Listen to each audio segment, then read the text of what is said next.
Want to speak real German from your first lesson? Sign up for your free lifetime account at GermanPod101.com. Immersion is often hailed as the most efficient and effective way to learn a foreign language. In many ways, it's true. With all the language learning methods out there, nothing else comes close to having to think and interact with your environment in the language you're learning. Unfortunately, though, most language learners wrongly assume that the only way to experience language immersion is to pack up and move to a foreign country. But not everyone can afford to spend a summer abroad just to learn a foreign language. Luckily, there are other ways to immerse yourself. These methods are less obvious, but they are effective. In this video, we'll take a look at 5 steps you can take for the ultimate language immersion experience at home. Number 1. Transform your digital world into your target language. Technology is an indispensable part of modern life. We interact with phones, computers, tablets, and other electronic devices throughout the day. Why not take these interactions and use them to practice your target language? Most devices give you the option of switching the language of the operating system. Switching your phone or laptop interface to your target language won't make you fluent, but it will help you engage with the language in a very practical way multiple times every day. Another way to transform your digital life is to check which sites you use on a daily basis and use them in your target language also. A great example of this is switching your version of Google. Using Google in your target language will allow you to search for things in that language, and you're more likely to get results in that language as well. So, if you're looking for a popular band, a show, or food, something that's usually written in your target language, it will actually be easier to find information about it if you switch your version of Google. Of course, you can also change popular social networks like Facebook or Twitter. You can even go to news sites for your fill of global news. Do you like podcasts? Try listening to a couple popular podcasts in your target language. Number 2. Write out a speech or conversation in your target language. A surefire way to increase your ability in a foreign language is to write out a mock conversation or speech in that language. Pretend you have to give a speech on one of your favorite topics. It could be anything from sports, hobbies, or even your favorite movie genre. Now, take some time to write out your fictitious speech. Inevitably, you will hit some roadblocks. But when you get stuck, research the words or grammar points you don't know. This is a highly effective and practical way to increase your vocabulary, and it'll help you practice thinking in a different language. Writing a long, connected train of thoughts exposes the gaps and weaknesses in your language studying. Once you know what these are, you're free to practice them and use them to continue on with your speech. This is also a great way to learn new words in the context of your entire speech. Context is king when you're learning a language. Learning words in the context of other words and sentences helps you surmise what new words mean. It also helps you get comfortable with how these words are practically used. Not to mention, context helps you to remember and recall new information more easily. Number 3. Practice with native speakers. There are a lot of great learning resources out there for anyone learning a new language. However, nothing quite comes close to practicing the language with a real person. If you live in or around a large metropolitan area, there's a chance that there are some native speakers nearby. Check and see if your area has any local language exchanges or language-speaking groups. You're likely to find a native speaker there.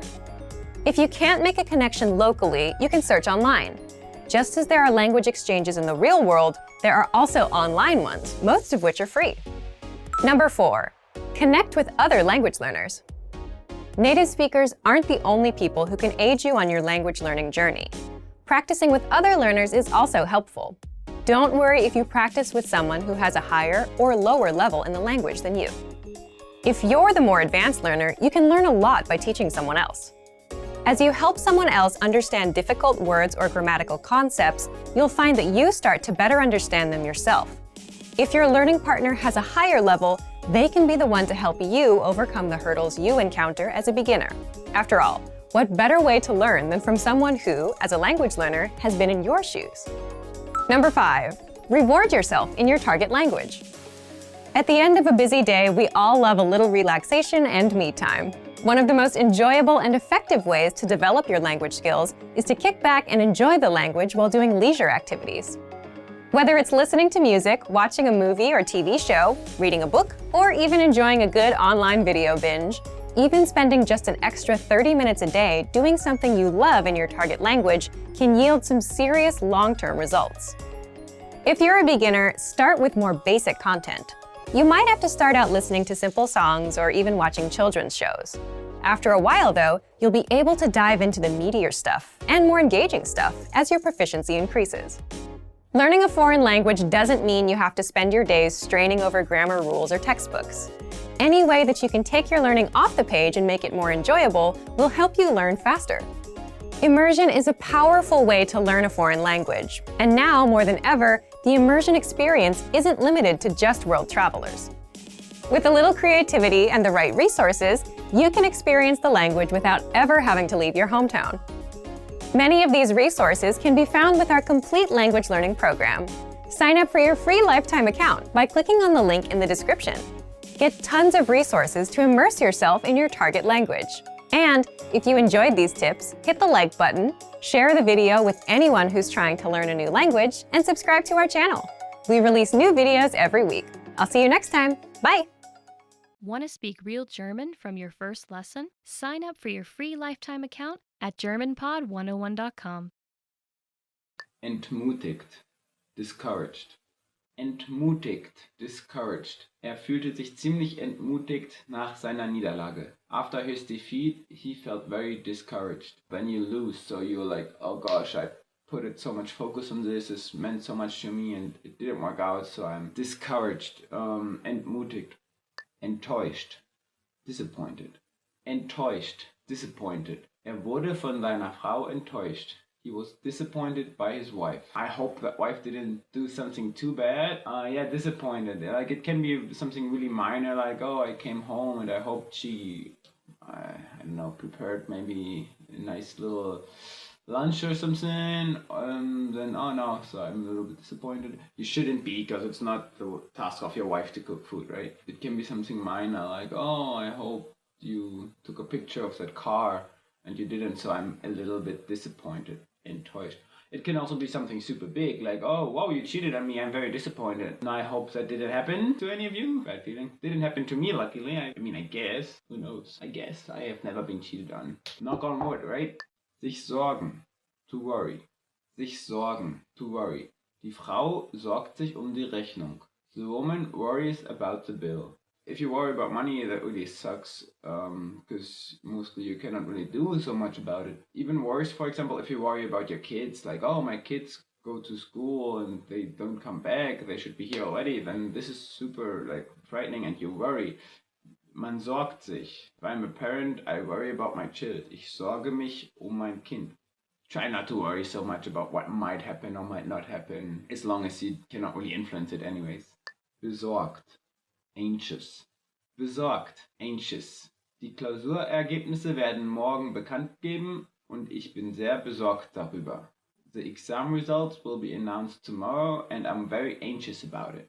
Yeah, I remember when I had my A-levels in school, like here we call it Abitur, like our final exams from school. There were some subjects I was like anxious about because I actually tried to study a lot as much as I could. But then some just really didn't work out so well. I had the feeling, so I was like anxious. After all, don't worry about me, I'm fine. I passed, I could go to university, to college. But yeah, I think as everybody of us went to school, we know the feeling of being anxious about some exam results coming out. Düster, gloomy. Düster, gloomy. Nachts ist es draußen düster. It is gloomy outside in the night. Yeah, actually, for me, this is not such a sad word in this example phrase, because I like kind of like the gloomy night, exciting. But for example, if you're a gloomy person, that's kind of negative. If you're like always like, oh, this is going to be so bad. Like I can see the future. Everything is going down. Like that's very gloomy. There's no reason to be gloomy, I guess. We live in a pretty cool world, even though there's a lot of trouble everywhere. Also, gloomy, it makes me remember this one last Rolling Stones song they came up with, Doom and Gloom. It has nothing really to do with this lesson, I just wanted to bring it up because it's a great band. Ungerade, Ort. Die Nummer 11 ist ein Beispiel für eine ungerade Zahl.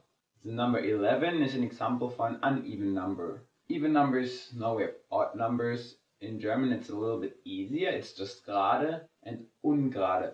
So in many things, if it's the opposite in German, you just put un in front of it. For example, if you measure something really exactly, you say genau. And if it's really incredibly unspecific, not exactly all, it's ungenau. So just put un in front of the word, making the meaning the opposite, or making it like deny the actual meaning. So gerade, even, ungerade, uneven, or in terms of numbers, odd. German logic and words is good. Nummer 7. Berechnen. To calculate. Können Sie die Kosten für die Lebensmittel berechnen? Can you calculate the cost of the groceries? Yeah, my grocery costs are not too big. My fridge is always empty. There's not too much to calculate about it. I could maybe eat a little more, then I would also have to calculate more costs for my groceries. Nummer 8. Number 8. Plus. Plus. 1 plus 1 is 2. 1 plus 1 makes 2. Super easy one. Just like plus is almost plus, plus, plus. You probably will not get too much confusion with this word. Calculating in German is probably as simple as it is in English for you guys. Number 9, probably you guessed it already. Minus. Minus. 8 minus 1 is 7. 8 minus 1 is 7. Is that too simple for you guys? So let's put 8 minus 5. That's harder. 8 minus 5 is 3. 8 minus 5 is 3. Yeah, you can go on. I mean, I'm probably not the right one to teach you plus and minus. I'm here to teach you the words. And you see minus, minus, almost as simple as plus and plus. Calculating in German, you got it. Number 10, Nummer 10. Mal, times. 3 mal 3 is 9.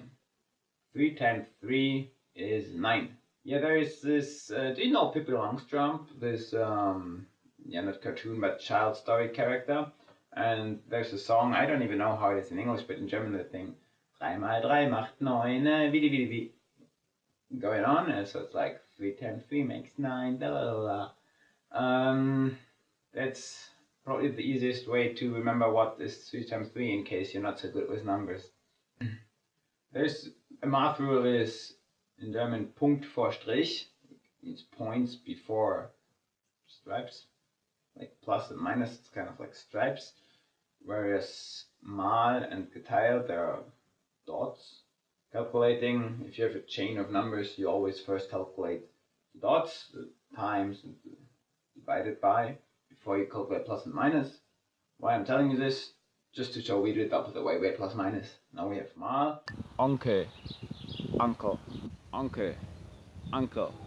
Mein Onkel züchtet Rinder. My uncle raises cattle. Again, uncle German, uncle English, very similar, very easy to remember, I guess. My uncle, at least one of them, actually doesn't raise cattle, but he's a farmer in a town not so far from here, so I love to go there. I'm living in a farm here, but also it's cool to go on his farm. But yeah, it would be so cool to have an uncle who actually raises cattle, like being a little bit of cowboy sometimes. Yeah, that's like a romantic imagination. I like to be a cowboy. Whee! Okay, like the wise man in the family, number 7. Großvater, grandfather.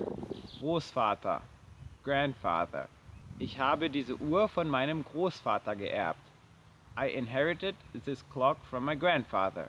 Yeah, it's great to have a grandfather for all of those of you who have. They always have these cool stories from back in the day. They are, at least in my experience, they have these great storytellers. They've seen the world and they can tell you about their experiences. They're so wise. Just maybe it's also growing up, having them being so much older that it just gives you so much respect of what they've experienced. So I don't know, I just like to listen to stories of my grandfather, meinem Großvater.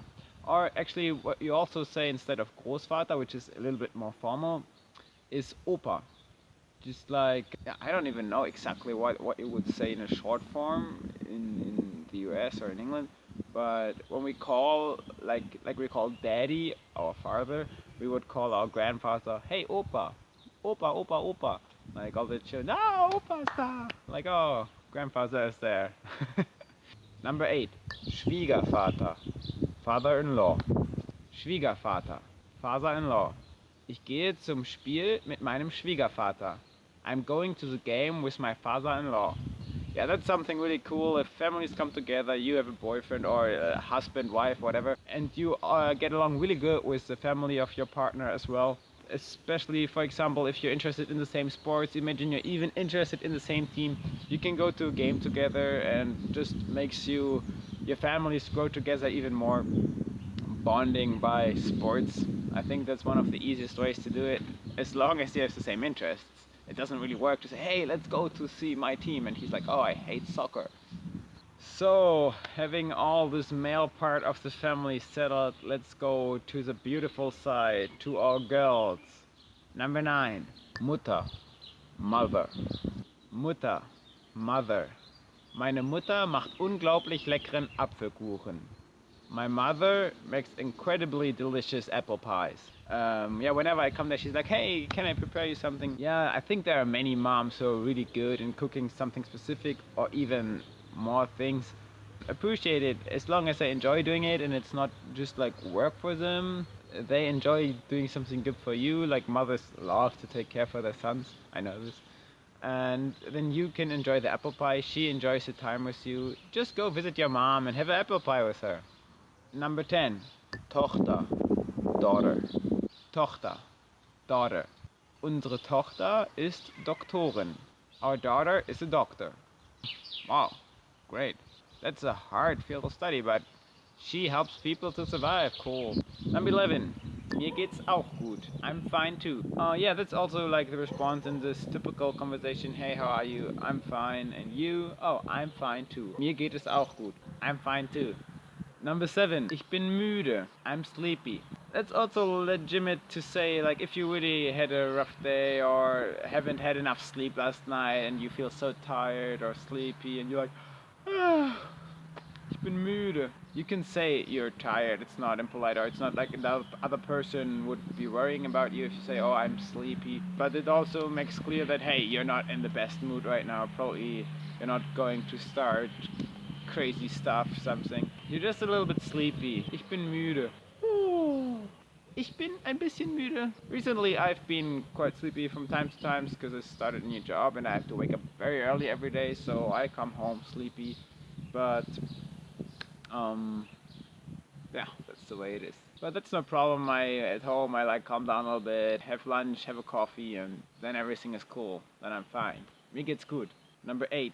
Ich fühle mich schlecht. I'm feeling bad. Yeah, apparently if you're not really feeling good and the person who asks you how are you is probably like a friend of you or a family member that you want him or her to know how you feel, then you could say, hey, if you're really not feeling good, you can say, hey, I'm feeling bad. Mir geht es nicht gut oder mir geht es schlecht. I'm feeling bad. Maybe because you've done something wrong, or I don't know, also maybe because you ate something wrong. It's like physically you're feeling bad. But in general, yeah, if for example, if you've done something wrong and you know it and it's still in your head, it occupies your head and you want to like talk with somebody about it, and then somebody you trust comes to you and asks you, hey, how are you doing? And then that's your opportunity to say, hey, ich fühle mich schlecht, I'm feeling bad. And then he would probably ask, oh, what's up? And then you can come out with what happened or with your problem. Yeah, usually it implies if you say you're feeling bad that the other person politely would ask, what's the matter? Number 9, ich bin okay, I'm okay. That's also just like, hey, yeah, I'm fine, nothing really to talk about. Also implies that you're not doing really great, but really you don't want to talk about anything. Maybe you actually feel bad, like in the previous example, you're feeling bad, but you really don't want to talk about it with a person. Then you would just say, ich bin okay, I'm okay. Sometimes also the other person maybe would ask, what's up? Like, why are you not doing fine? Never mind, it's alright. Then the person knows, okay, yeah, probably not too big of a deal, but he doesn't want to talk about it. So if you're not doing really great, but you also just want to keep it for yourself, well, it's not a big deal. You can say, ich bin okay. Number 10, and that's my favorite, mir geht es großartig. I'm great. I actually say this quite often, like when other people maybe just would say I'm fine. I don't know, like if somebody asks me how am I and I'm having no problem, I'm doing good, why not just saying, mir geht es großartig. Hey, I'm doing great. I like the positivity about it, and mostly it's kind of a little bit contagious. That person, oh cool, like he's doing great. It's like he's a smile on his face. It's already positive atmosphere in the room. So yeah, I really, if I'm doing good, I like to say, hey, I'm great. Like there's nothing to complain about. On the other hand, Sie liegen falsch. You're wrong. That's like if you're really like arguing and want to say no, what you say is just completely wrong. Try probably not to say it with this harsh German accent. Sie liegen falsch. That's bad. That's very aggressive. Say it more like nein, Sie liegen falsch. Try to say it carefully, then people don't misunderstand it and won't think you just want to fight. Vielleicht. Maybe. Yeah, that's a very vague answer for anything. It doesn't really help anybody if you say vielleicht. Hey, do you come to my birthday party tomorrow? Vielleicht.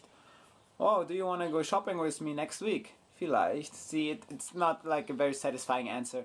Maybe it's sometimes a good option if you don't want to disappoint a person by disagreeing, but you also don't want to agree, so you just say vielleicht. Call me maybe. Ruf mich vielleicht an. Ich stimme nicht zu. Nein. I don't agree. No. That makes it really clear that you're really not agreeing. It's important to make your point clear. It's important to not only agree for the sake of agreeing. Sometimes you have different opinions, and then it's important to stand up for yourself and say, hey, I don't agree. Ich stimme zu. I agree. Yeah, very easy. I agree. Whatever you agree on, you can say, hey, I agree. Ich stimme zu. Ich stimme zu. Nobody will complain about you agreeing. I agree. Sometimes I talk too much here. See, I hope you disagree. Das ist wahr. That's true. Das ist wahr. Yeah, it's like, mom, even if you knew it before or not, but wow, that person has a point. Ich bin allergisch gegen Erdnüsse. I'm allergic to peanuts.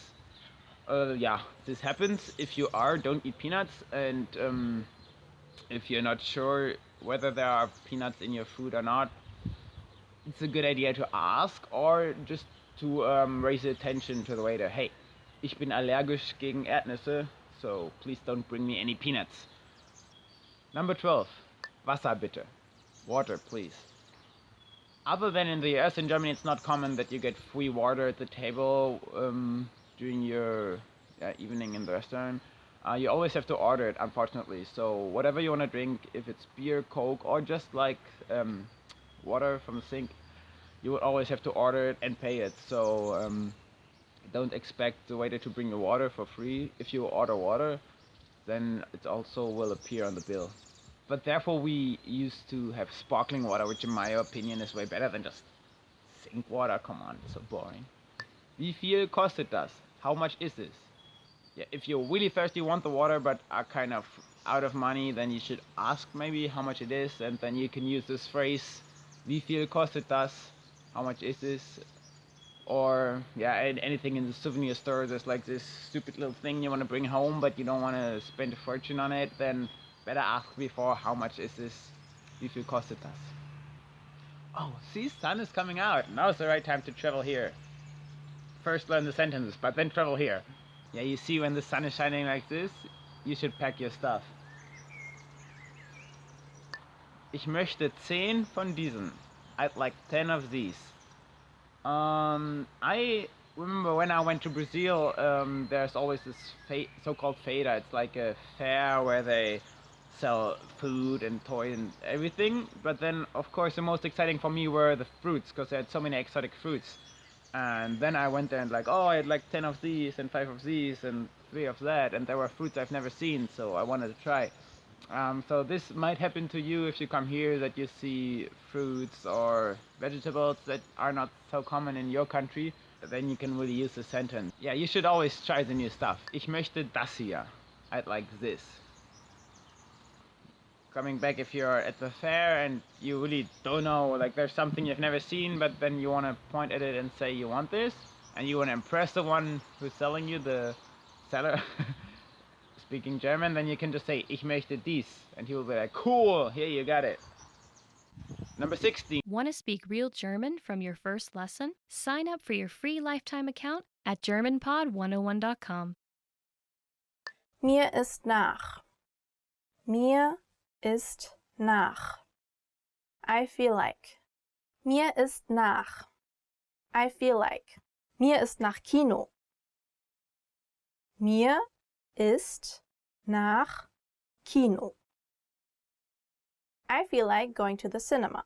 But a more common way to say is ich habe Lust auf, or if you wanna say it with a slang, you can say ich habe Bock auf anything. Ich frage mich ob. Ich frage mich ob. I wonder if. Ich frage mich ob. I wonder if. Ich frage mich, ob unser Lehrer krank geworden ist. I wonder if our teacher got sick. Yeah, so translated it would mean I asked myself if our teacher got sick. Because you don't really say ich wundere, which means wonder. That's not a common way to say in German if you want to express that you're wondering about something. Es sieht danach aus, als ob. Es sieht danach aus, als ob. It seems like. Es sieht danach aus, als ob.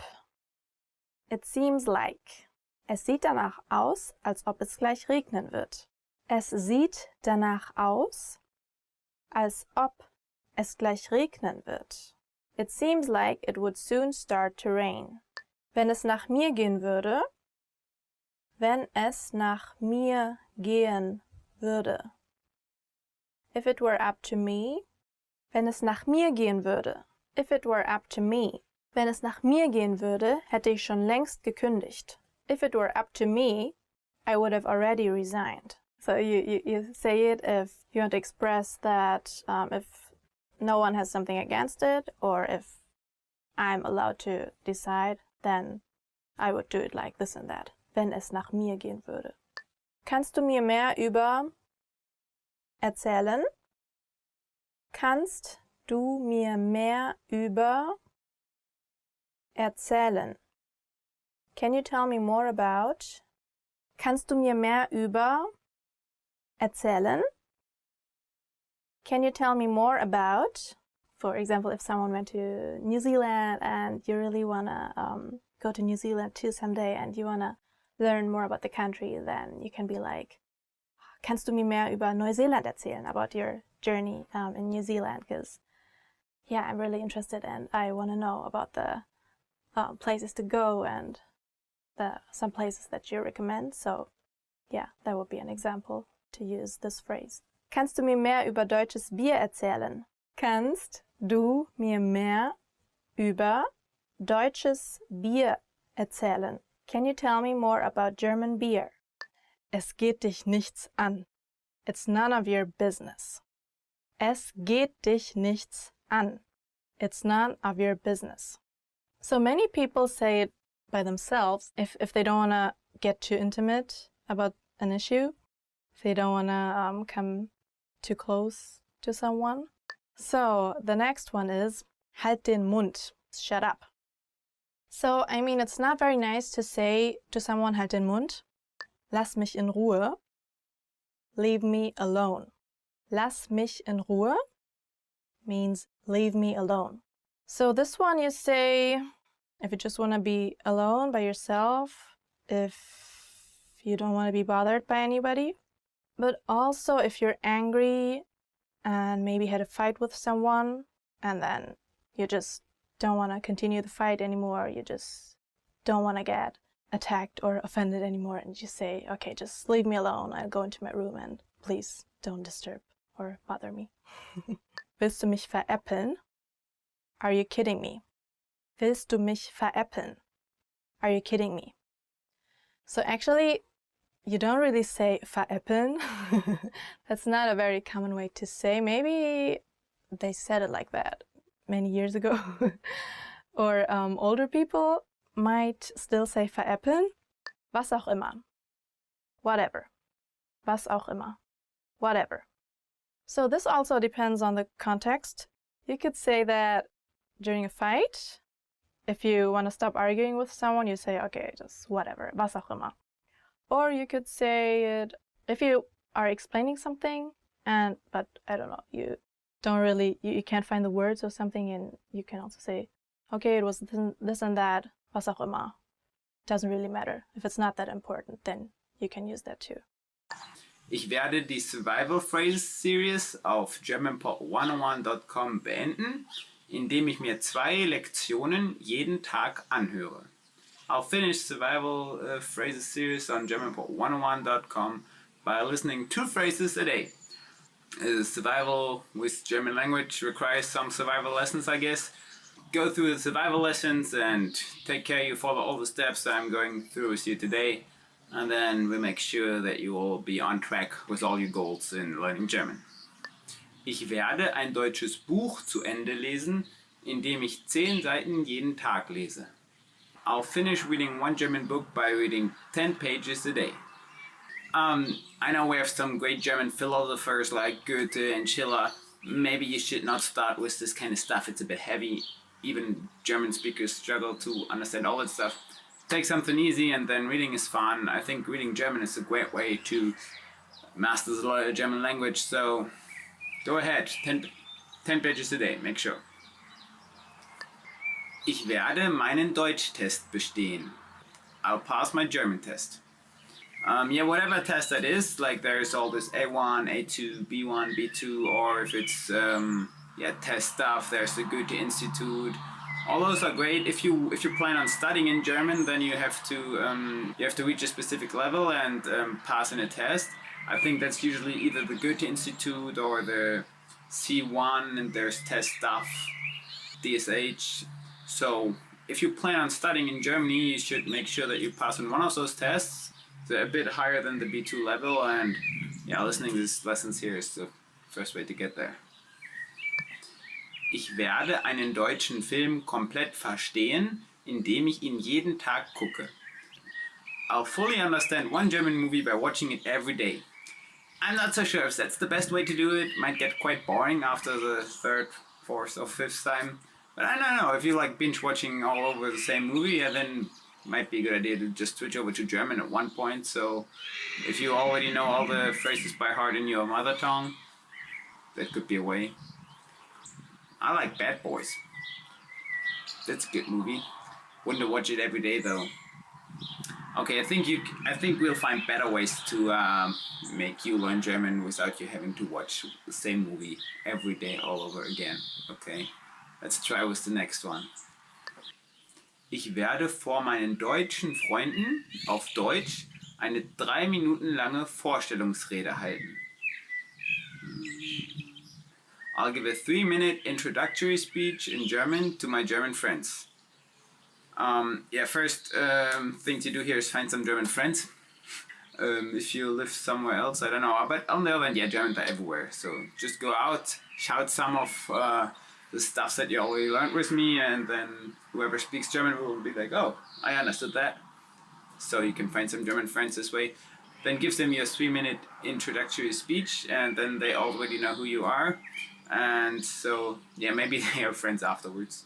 Maybe not, but at least you've mastered one of the steps to reach your German goals for the year. Bitte rufen Sie die Polizei. Bitte rufen Sie die Polizei.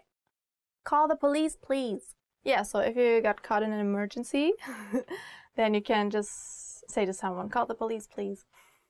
Haben Sie Fieber? Haben Sie Fieber? Do you have a fever? So if someone's not feeling well or looks really sick, or if you're at the doctor, then he might ask, haben Sie Fieber? Ich habe meinen Reisepass verloren. Ich habe meinen Reisepass verloren. I lost my passport. I once thought I had lost my passport, but then luckily I found it in my suitcase, so I was safe. Nothing happened. Ich glaube, ich habe etwas Schlechtes gegessen. Ich glaube, ich habe etwas Schlechtes gegessen. I think I ate something bad. So when you're not feeling well, when you have a stomach ache, then you would say, ich glaube, ich habe etwas Schlechtes gegessen. Ich brauche einen Arzt. Ich brauche einen Arzt. I need a doctor.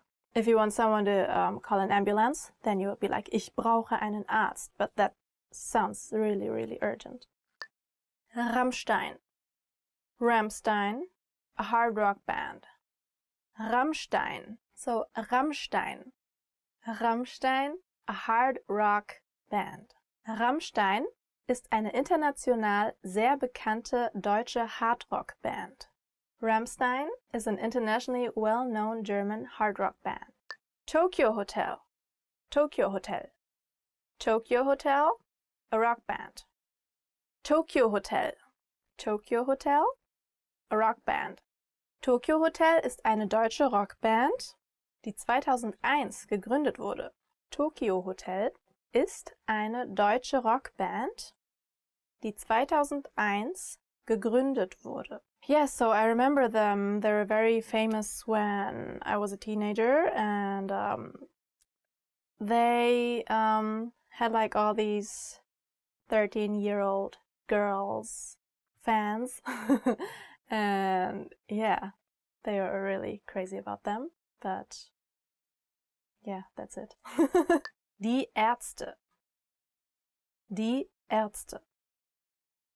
Die Ärzte, a punk band. Die Ärzte, a punk band. Die Ärzte sind eine der bekanntesten deutschen Punk-Rock-Bands. Die Ärzte sind eine der bekanntesten deutschen Punk-Rock-Bands. Die Ärzte is one of the best-known German punk-rock bands. Yes, so they're very long existing too. They came out with this very famous song. It's very old. It was called Männer sind Schweine. Men are pigs. And it went Männer sind Schweine. Like, yeah, it was, they were talking very bad about men. Yeah, they became very famous with it, so. Scorpions. Scorpions. Scorpions, a rock band. Scorpions. Scorpions, a rock band. Rudolf Schenker ist das einzige konstante Mitglied der Scorpions. The Scorpions' only constant member has been Rudolf Schenker. I don't know them that well. I didn't even know they were a German band. Modern Talking. Modern Talking, a pop band. Modern Talking.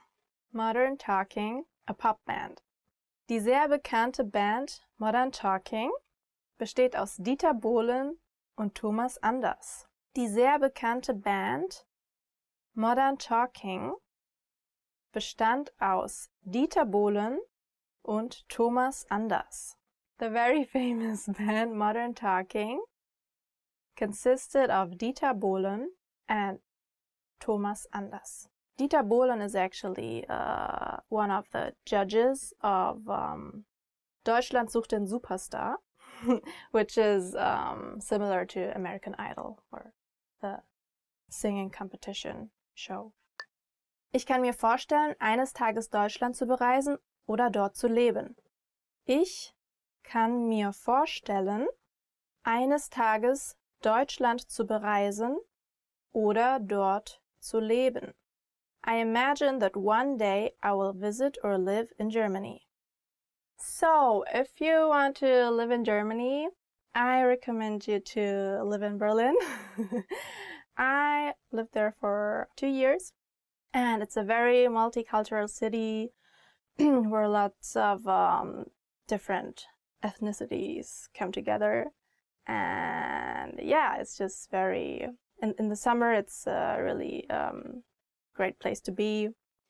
Everyone is very relaxed and chilled, and you could just hang out outside and drink some beer and yeah, whatever, have some fun. Ich studiere auch andere Aspekte der Kultur, was einen anspornenden Effekt beim Deutschlernen hat. Ich studiere auch andere Aspekte der Kultur, was einen anspornenden Effekt beim Deutschlernen hat. I study other aspects of the culture too, which makes it more rewarding to study German.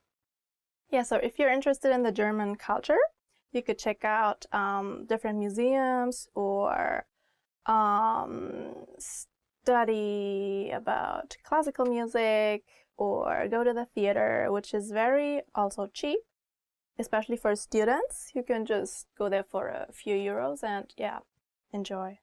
some nice historical theaters. Ich mag es, witzige Wörter auf Deutsch zu suchen. Ich mag es, witzige Wörter auf Deutsch zu suchen. I like to search funny words in German.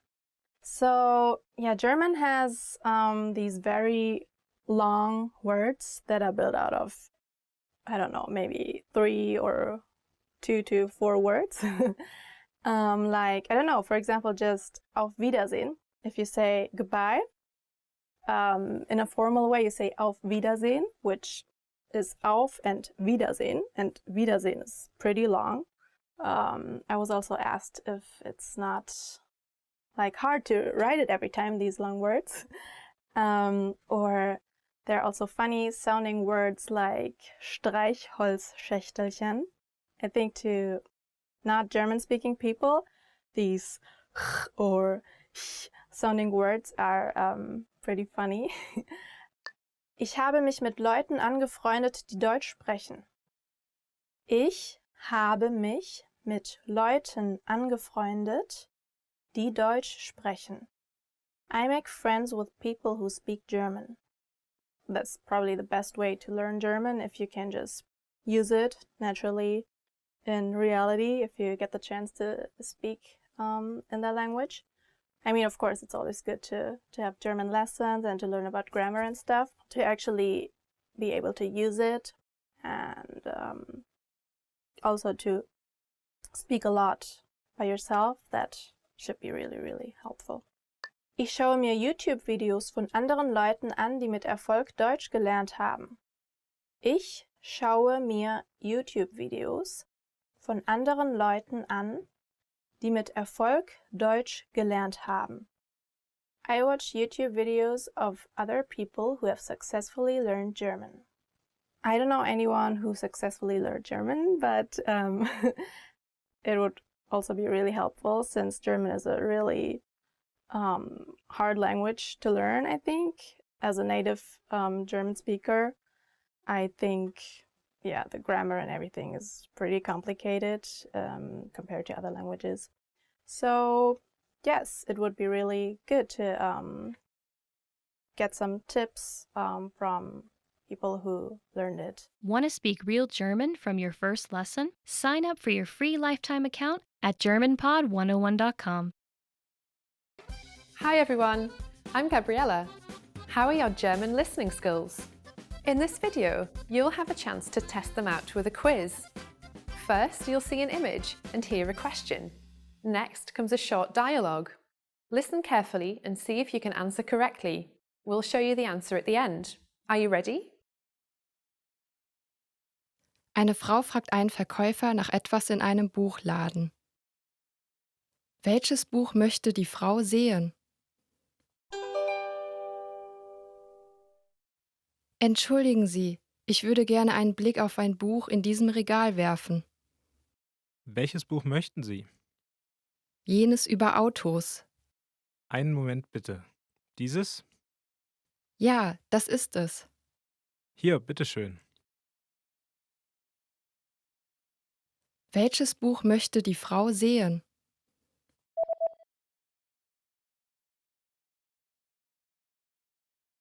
Eine Frau fragt einen Verkäufer nach etwas in einem Buchladen. Welches Buch möchte die Frau sehen? Entschuldigen Sie, ich würde gerne einen Blick auf ein Buch in diesem Regal werfen. Welches Buch möchten Sie? Jenes über Autos. Einen Moment bitte. Dieses? Ja, das ist es. Hier, bitteschön. Ein Mann und eine Frau unterhalten sich. Was werden Sie als erstes tun? Was möchtest du heute machen? Ich möchte einen Kinofilm sehen. Okay, ich möchte ein Baseballspiel im Fernsehen anschauen. Außerdem möchte ich einkaufen gehen. Das Baseballspiel beginnt um 13 Uhr. Okay, dann lass uns zuerst den Film schauen und danach kannst du dir das Baseballspiel ansehen. In Ordnung, dann gehen wir abends einkaufen. Was werden Sie als erstes tun?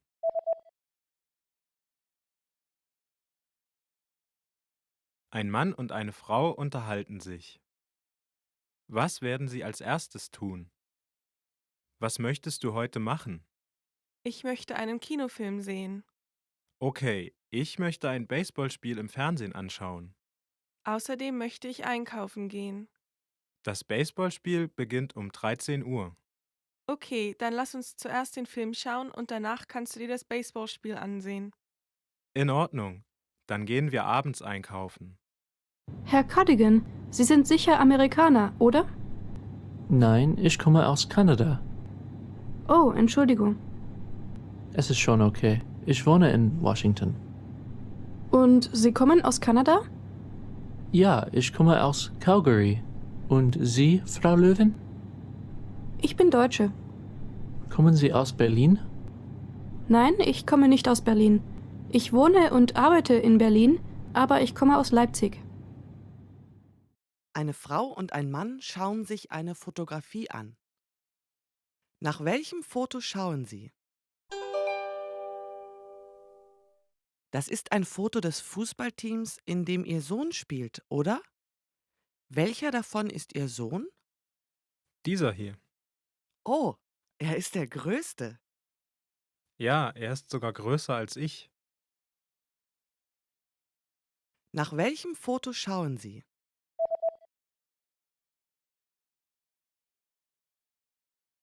Eine Frau und ein Mann schauen sich eine Fotografie an. Nach welchem Foto schauen Sie? Das ist ein Foto des Fußballteams, in dem Ihr Sohn spielt, oder? Welcher davon ist Ihr Sohn? Dieser hier. Oh, er ist der Größte. Ja, er ist sogar größer als ich. Eine Lehrerin backt gerade einen Kuchen.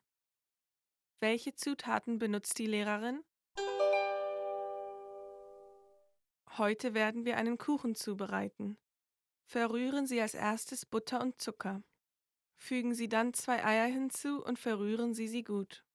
Fügen Sie Mehl hinzu und verrühren Sie es leicht.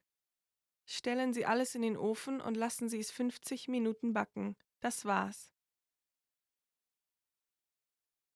Welche Zutaten benutzt die Lehrerin?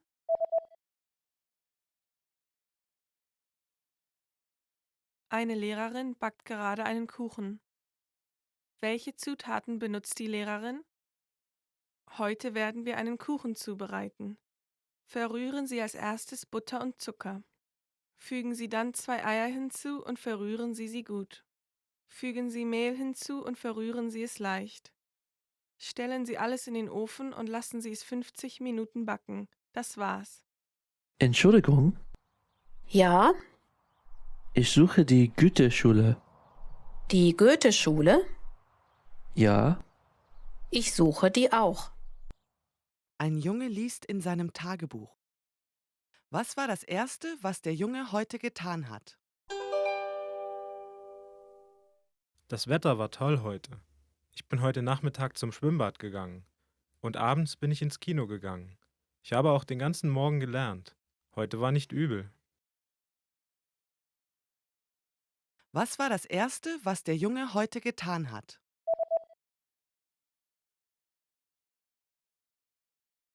Ein Junge liest in seinem Tagebuch. Was war das Erste, was der Junge heute getan hat? Das Wetter war toll heute. Ich bin heute Nachmittag zum Schwimmbad gegangen.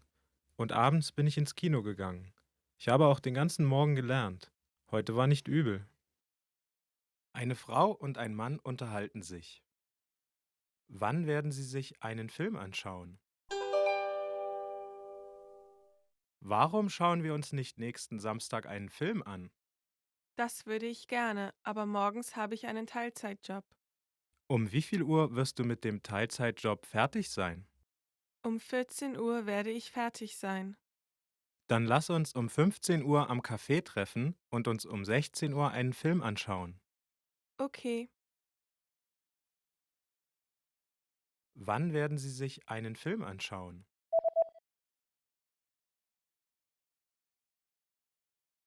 Eine Frau und ein Mann unterhalten sich. Wann werden Sie sich einen Film anschauen? Warum schauen wir uns nicht nächsten Samstag einen Film an? Das würde ich gerne, aber morgens habe ich einen Teilzeitjob. Um wie viel Uhr wirst du mit dem Teilzeitjob fertig sein? Um 14 Uhr werde ich fertig sein. Dann lass uns um 15 Uhr am Café treffen und uns um 16 Uhr einen Film anschauen. Okay. Ein Mann ist in einem Fastfood-Restaurant. Welches Menü wird er bestellen? Entschuldigung, ich hätte gern das Burger-Spezialmenü. Gern. Möchten Sie Pommes frites oder Salat dazu? Salat bitte. Okay. Welches Getränk möchten Sie? Coca-Cola bitte. Welches Menü wird er bestellen?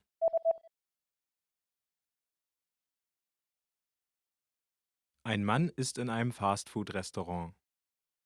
Welches Menü wird er bestellen? Entschuldigung, ich hätte gern das Burger-Spezialmenü. Gern. Möchten Sie Pommes frites oder Salat dazu? Salat bitte. Okay. Welches Getränk möchten Sie? Coca-Cola bitte. Eine Frau schaut sich Kleidung in einer Boutique an. Was wird sie kaufen? Der blaue und der weiße Rock. Ich mag sie beide. Ja, der weiße Rock verkauft sich gut. Der blaue ist ein bisschen teuer. Ja, aber er steht Ihnen. Ich kann sie mir nicht beide leisten. Ich werde den weißen kaufen. Okay, vielen Dank. Was wird sie kaufen?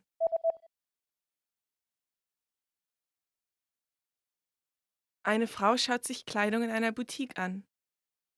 Was wird sie kaufen? Der blaue und der weiße Rock. Ich mag sie beide. Ja, der weiße Rock verkauft sich gut. Der blaue ist ein bisschen teuer. Ja, aber er steht Ihnen. Ich kann sie mir nicht beide leisten. Ich werde den weißen kaufen. Okay, vielen Dank. Did you get it right? I hope you learned something from this quiz. Let us know if you have any questions. See you next time. Want to speak real German from your first lesson? Sign up for your free lifetime account at GermanPod101.com. Hey everybody, what's up? I'm Henrik. Welcome to a brand new episode of GermanPod101.com with me, for you. Today we're going to talk about what are your top 10 language learning goals for the year. The year is still new, some months already in, but still enough time to reach all the goals that you have. So, what could those be? We'll see in a second. Let's go. Ich werde die Survival Phrases Series auf GermanPod101.com beenden, indem ich mir 2 Lektionen jeden Tag anhöre. I'll finish Survival Phrases Series on GermanPod101.com by listening 2 phrases a day. Survival with German language requires some survival lessons, I guess. Go through the survival lessons and take care you follow all the steps that I'm going through with you today. And then we make sure that you will be on track with all your goals in learning German. Ich werde ein deutsches Buch zu Ende lesen, indem ich 10 Seiten jeden Tag lese. I'll finish reading one German book by reading 10 pages a day. I know we have some great German philosophers like Goethe and Schiller. Maybe you should not start with this kind of stuff, it's a bit heavy. Even German speakers struggle to understand all that stuff. Take something easy and then reading is fun. I think reading German is a great way to master the German language, so go ahead, 10 pages a day, make sure. Ich werde meinen Deutschtest bestehen. I'll pass my German test. Whatever test that is, like there's all this A1, A2, B1, B2, or if it's test stuff, there's the Goethe Institute. All those are great. If you plan on studying in German, then you have to reach a specific level and pass in a test.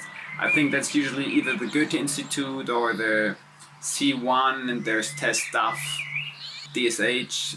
So if you plan on studying in Germany, you should make sure that you pass in one of those tests.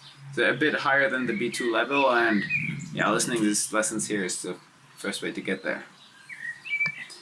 Ich werde einen deutschen Film komplett verstehen, indem ich ihn jeden Tag gucke.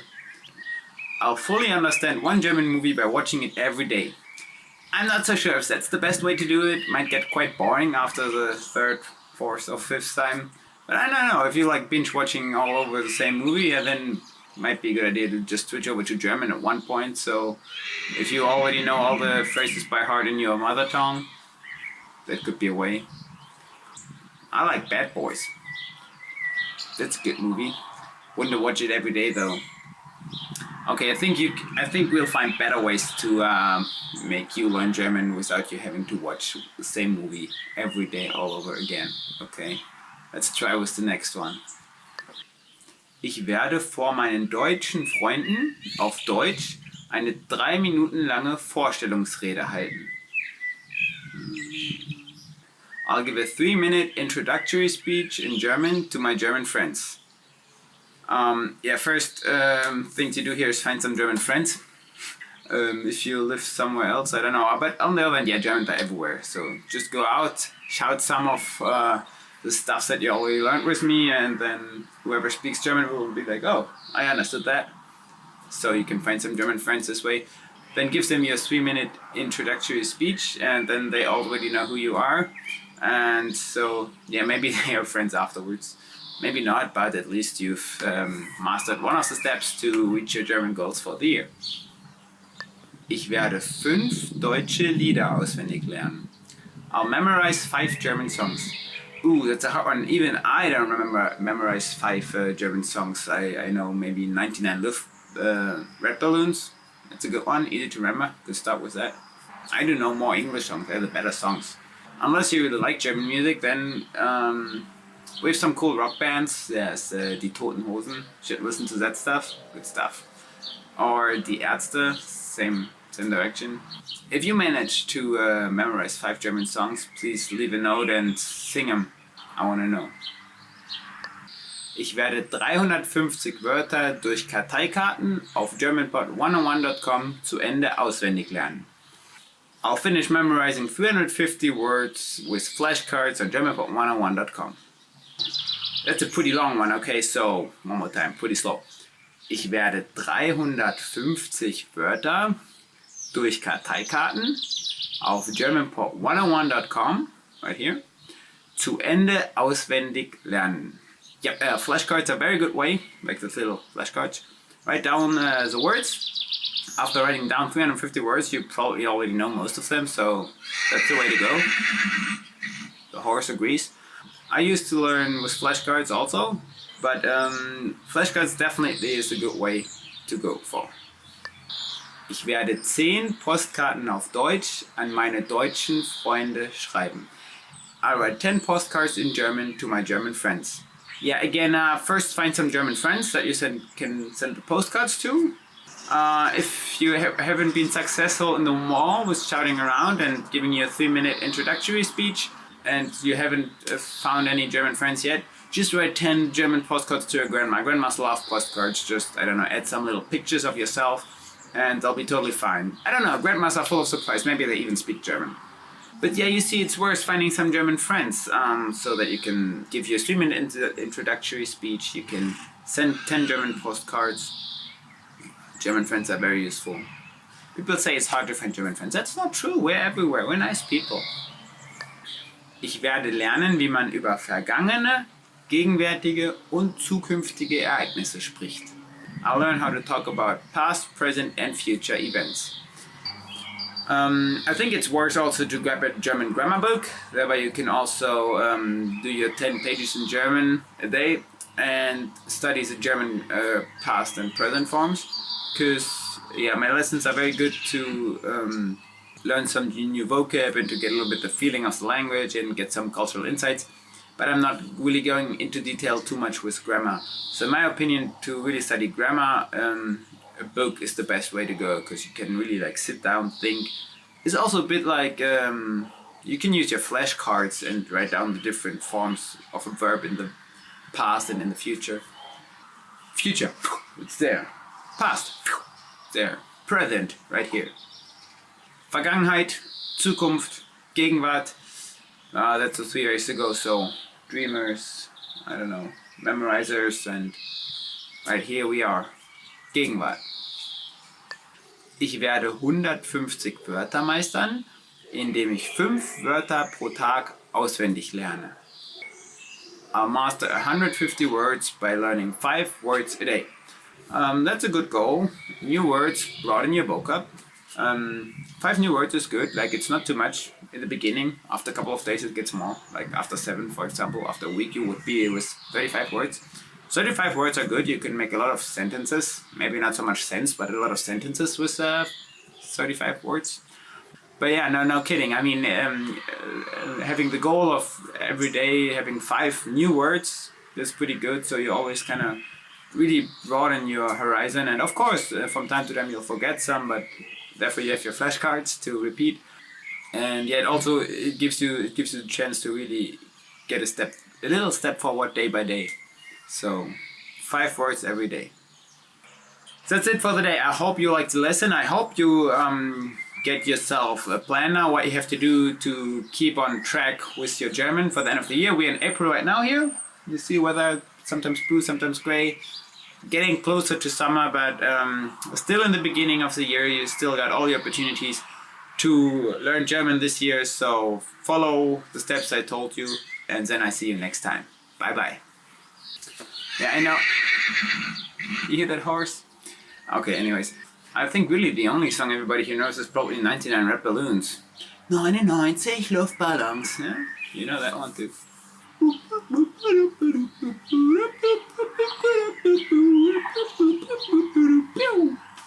Hey, what's up everybody? I'm Henrik. Welcome to a new episode of GermanPod101.com. Today I have a very cool lesson for you, very interesting, very important. I'll teach you top 10 phrases you'll need to go on a date. So, if you've ever thought on maybe going out on a date with a German, this might be very interesting stuff for you. Let's go. Möchtest du mit mir Abendessen gehen? Would you like to go out to dinner with me? Möchtest du mit mir Abendessen gehen? Would you like to go out to dinner with me? So yeah, classic question for a first date. If you're not sure what you want to do with a person, really just spend time with her, getting to talk, to know more about each other. That's the classic, going out for dinner. So you can ask, hey, would you like to go get dinner with me? Möchtest du mit mir Abendessen gehen? The most classic question probably for a first date, huh? Hast du dieses Wochenende Zeit? Are you free this weekend? Hast du dieses Wochenende Zeit? Are you free this weekend? So after you finished your first date probably and it's been nice, you can go a step forward and ask, hey, let's meet this weekend. I don't know, do some fun activity out in the woods or go shopping, whatever. But first you need to know, is this person free on the weekend? So you should ask, hey, are you free this weekend? Hast du dieses Wochenende Zeit? Möchtest du mit mir Zeit verbringen? Would you like to hang out with me? Möchtest du mit mir Zeit verbringen? Would you like to hang out with me? Yeah, this is just really general. Also, probably if you don't know the person as well, as much, and you just want to figure out, hey, is this person interested in hanging out with me? You could ask, you want to spend time with me? Möchtest du mit mir Zeit verbringen? Or if you want to make it sound a little bit more slangy, you should ask, möchtest du mit mir abhängen? Like, really, literally, you want to hang out with me? Abhängen is hang out. So, yeah, either way, the more classy is like, möchtest du mit mir Zeit verbringen? Or just like a little bit more cool, hey, möchtest du mit mir abhängen? Also probably depends on the age. If you're rather in your 30s, 40s upwards, you would probably ask for some time, for the Zeit. Whereas when you're a teenager, just play it cool, say, möchtest du mit mir abhängen? Du bist so süß. You are so cute. Du bist so süß. You're so cute. It's a nice compliment for if like you're dating, having a date with a cute person and I don't know, you're really having fun, then you can just like let this slip. Oh my gosh, you're so cute. Like, oh, du bist so süß. It's nice. It works both for boy to girl, girl to boy. Both can be cute. Du siehst gut aus. You look great. Du siehst gut aus. You look great. Yeah, this is what you say when you meet the person to go on the date, and probably most person will dress up a little bit, like put some makeup on, put the high heels on, like in the Sia song, right? And then, yeah, to appreciate all the effort the person does to look pretty, just give him a compliment. Hey, wow, you look great. Du siehst gut aus. They will appreciate. Das war ein toller Abend. That was a great evening. Das war ein toller Abend. That was a great night. Apparently, you don't say this in the beginning of the evening, you said it in the end of the evening. And if you enjoyed your time, just let the person know. I always like to hear that people enjoyed the time with me when I'm on a date, or when I just spend time with friends, and then in the end I say, hey, whoa, that was a cool night, and everybody knows, hey, cool, we had a good time. So why not just saying it? Ich werde dich nach Hause fahren. I will drive you home. Ich werde dich nach Hause fahren. I will drive you home. Yeah, if you're a gentleman, you should do this, or a gentle lady, if you're the driver for the night. Just offer, yeah, bring you home. Germany is a safe country, so we have nice public transport. But of course, if you're on a date, you wanna show, hey, whoa, I'm a gentleman, or I'm a nice lady. I'll drive you home. I drive you home to make it easier for you. Wann sollen wir uns morgen treffen? What time shall we meet tomorrow? Wann sollen wir uns morgen treffen? What time shall we meet tomorrow? Yeah, apparently you've already set up a date, but you don't know what time you're gonna meet or where you wanna go, whatever, then just to clarify, you ask the question, hey, what time do we meet tomorrow? I'm probably going to ask this very often, because I'm not so good in remembering dates, times, all this kind of stuff disappears from my memory, so I'll use the sentence a lot. Wann treffen wir uns? Zu welcher Zeit? What time shall we meet? Können wir uns wiedersehen? Can I see you again? Können wir uns wiedersehen? Can I see you again? Also, yeah, if you like the date, if you like the person, you want to see her again, just be polite. Hey, können wir uns wiedersehen? You can ask it in a cute way, and then the person probably can't even say no to you. Was hältst du von diesem Ort? What do you think of this place? Was hältst du von diesem Ort? What do you think of this place?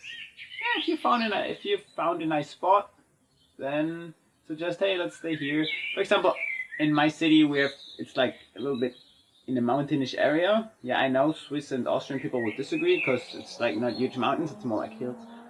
But anyways, if you go a little bit up a hill, then there's a nice spot where you can oversee the entire city, and that's where many people take their dates. So you could make it seem just like casually fun. Oh, hey, what do you think about this place? Not like planned long time. Even though probably the person will appreciate if you have put a little bit thought in where you go. So yeah, it's nice to ask your date if she likes the place you took her, or him, like whatever you prefer. That's it, already the end. I mean, you notice the sentences we use in Germany are basically the same that I used in America, or at least in English-speaking countries. Just translated, we don't have really a lot different habits of how we ask to go out on a date, so this should be easy for you. Just find a German German boy or German girl, find one, use those phrases, and I bet you will have some success to go on a date. I hope you enjoyed the lesson. Leave some comments. If you let me know about your experiences on dates with Germans, maybe you've used some of the sentences. Visit GermanPod101.com to learn even more German, to impress your dates with your German, and then I see you in the next lesson. Ciao, ciao. Hey everybody, what's up? I'm Henrik Stövener. Welcome to a new episode of GermanPod101.com. Today I'm gonna teach you about top sad words. Yes, unfortunately we also have to cover this part. I hope you won't get too depressed, so let's get it started. Verärgert, upset. Verärgert, upset. Der Mann ist sehr verärgert, weil er noch viel Arbeit zu erledigen hat. The man is upset as he has a lot of work remaining. I mean, okay, it's very annoying if you have a lot of work still left to do. But others, they love work. They're like, oh yes, I have more work to do. It depends on how you look at it, if you like your work or not. It can be upsetting, but it can be cool. So yeah, I guess most people are just like, damn, more work. Verletzen, to hurt. Verletzen, to hurt. Es tut mir leid, dass ich deine Gefühle verletzt habe. I'm sorry I hurt your feelings. To be hurt can be in several ways. It can be hurt of feelings, as in my example sentence. You can also be hurt, as for example in sports. Then we would also say verletzt. For example, an injured player in a soccer game, he is verletzt. So it counts both, like feelings, sports, physically as mentally. You can be hurt. Einsam, lonely. Einsam, lonely. Die Frau ist einsam. The woman is lonely. Yeah, when I hear this, I always remember this one song of a couple of years ago. Lonely, I'm so lonely. Yeah, I'm not so good at singing, so I should stop that. I don't like to be lonely. I prefer being around people. I guess that's with most. But again, as I said in the first example word of being upset of too much work, being lonely can be cool for some people. A lot of people prefer to have time on their own for most of it and just sometimes hang out with more people. Others, me including, like to be around people all the time and then just sometimes step back and have time for themselves. Like, how are you? If you want to share like your feelings about any of these words, please just do it below in the comments, okay? Traurig, sad, traurig, sad. War traurig und seufzte. He was sad and sighed. If you even pronounce it sigh, I'm not exactly sure. It's a sound of huh. Like if I'm sad, huh. Like in German, seufzte. War traurig und seufzte. He was sad and sighed. I hope I pronounced that right. Yeah, some people overdo it if they just really want to make clear, like, hey, I'm sad, please take care of me. Like, huh. Elend. Miserable. Oh, it's getting even better. Now we have number 5. Elend. Miserable. Heute fühle ich mich richtig elend. Today I feel really miserable. Oh gosh, I mean, miserable. Yeah, that's all. Again, this counts for both psychologic as physiologic. For example, if you ate something really bad last day, you can feel miserable. But you can also feel miserable because you did something stupid the other day, or because, I don't know, you have a crush and he's not really into you, so that can make you feel miserable. Yeah, feeling miserable, elend, there are many ways to do that. I hope you haven't experienced too much of it, at least not too often. Entmutigt, discouraged. Entmutigt, discouraged. Fühlte sich ziemlich entmutigt nach seiner Niederlage. After his defeat, he felt very discouraged. When you lose, so you're like, oh gosh, I put so much focus on this, it meant so much to me and it didn't work out, so I'm discouraged. Entmutigt, enttäuscht, disappointed. Enttäuscht, disappointed. Wurde von seiner Frau enttäuscht. He was disappointed by his wife. I hope that wife didn't do something too bad. Yeah, disappointed. Like it can be something really minor, like, oh, I came home and I hoped she, I don't know, prepared maybe a nice little lunch or something, then oh no, so I'm a little bit disappointed. You shouldn't be, because it's not the task of your wife to cook food, right? It can be something minor, like, oh, I hope you took a picture of that car and you didn't, so I'm a little bit disappointed, enttäuscht. It can also be something super big, like, oh, wow, you cheated on me, I'm very disappointed. And I hope that didn't happen to any of you. Bad feeling. Didn't happen to me, luckily. I mean, I guess. Who knows? I guess. I have never been cheated on. Knock on wood, right? Sich sorgen. To worry. Sich sorgen. To worry. Die Frau sorgt sich die Rechnung. The woman worries about the bill. If you worry about money, that really sucks, because mostly you cannot really do so much about it. Even worse, for example, if you worry about your kids, like, oh, my kids go to school and they don't come back, they should be here already, then this is super, like, frightening and you worry. Man sorgt sich. If I'm a parent, I worry about my child. Ich sorge mich mein Kind. Try not to worry so much about what might happen or might not happen, as long as you cannot really influence it anyways. Besorgt. Anxious. Besorgt. Anxious. Die Klausurergebnisse werden morgen bekannt geben und ich bin sehr besorgt darüber. The exam results will be announced tomorrow and I'm very anxious about it. Yeah, I remember when I had my A-levels in school, like here we call it Abitur, like our final exams from school. There were some subjects I was like anxious about because I actually tried to study a lot as much as I could. but then some just really didn't work out so well. I had the feeling, so I was like anxious. After all, don't worry about me, I'm fine. I passed, I could go to university, to college. But yeah, I think as everybody of us went to school, we know the feeling of being anxious about some exam results coming out. Düster, gloomy. Düster, gloomy. Nachts ist es draußen düster. It is gloomy outside in the night. Yeah, actually, for me, this is not such a sad word in this example phrase, because I kind of like the gloomy night, exciting. But for example, if you're a gloomy person, that's kind of negative. You feel like always, oh, this is going to be so bad. Like I can see the future. Everything is going down. Like that's very gloomy. There's no reason to be gloomy, I guess. We live in a pretty cool world, even though there's a lot of trouble everywhere. Also, gloomy, it makes me remember this one last Rolling Stones song they came up with, Doom and Gloom. It has nothing really to do with this lesson. I just wanted to bring it up because it's a great band. I hope you didn't become too gloomy after all the sad words. I hope I could leave you not so depressed. Next lesson will be more happy, I promise. This was it. Top words. Top sad words, if you want to call it like that. I hope you, even though it was more like a rather depressing topic, you enjoyed the lesson. Subscribe to the channel. Leave comments. I'd be happy to hear of you. What are your experiences? Well, what can you recommend me to improve? And if you have anything to say, just leave a comment. See you next time. Hope you enjoyed it. Bye bye. Want to speak real German from your first lesson? Sign up for your free lifetime account at GermanPod101.com. Hey, what's up everybody? I'm Henrik. Welcome to a new episode of GermanPod 101. Earth Day is coming up 22nd of April. So today our topic will be 10 ways to save our planet in German. Hope you enjoy. Wiederverwerten. To recycle. To start off with, our first word today will be wiederverwerten, to recycle. Papier kann man sehr gut wiederverwerten. Paper is very recyclable. That's a big one in Germany. We recycle almost everything. Schützen. To protect. Schützen. To protect.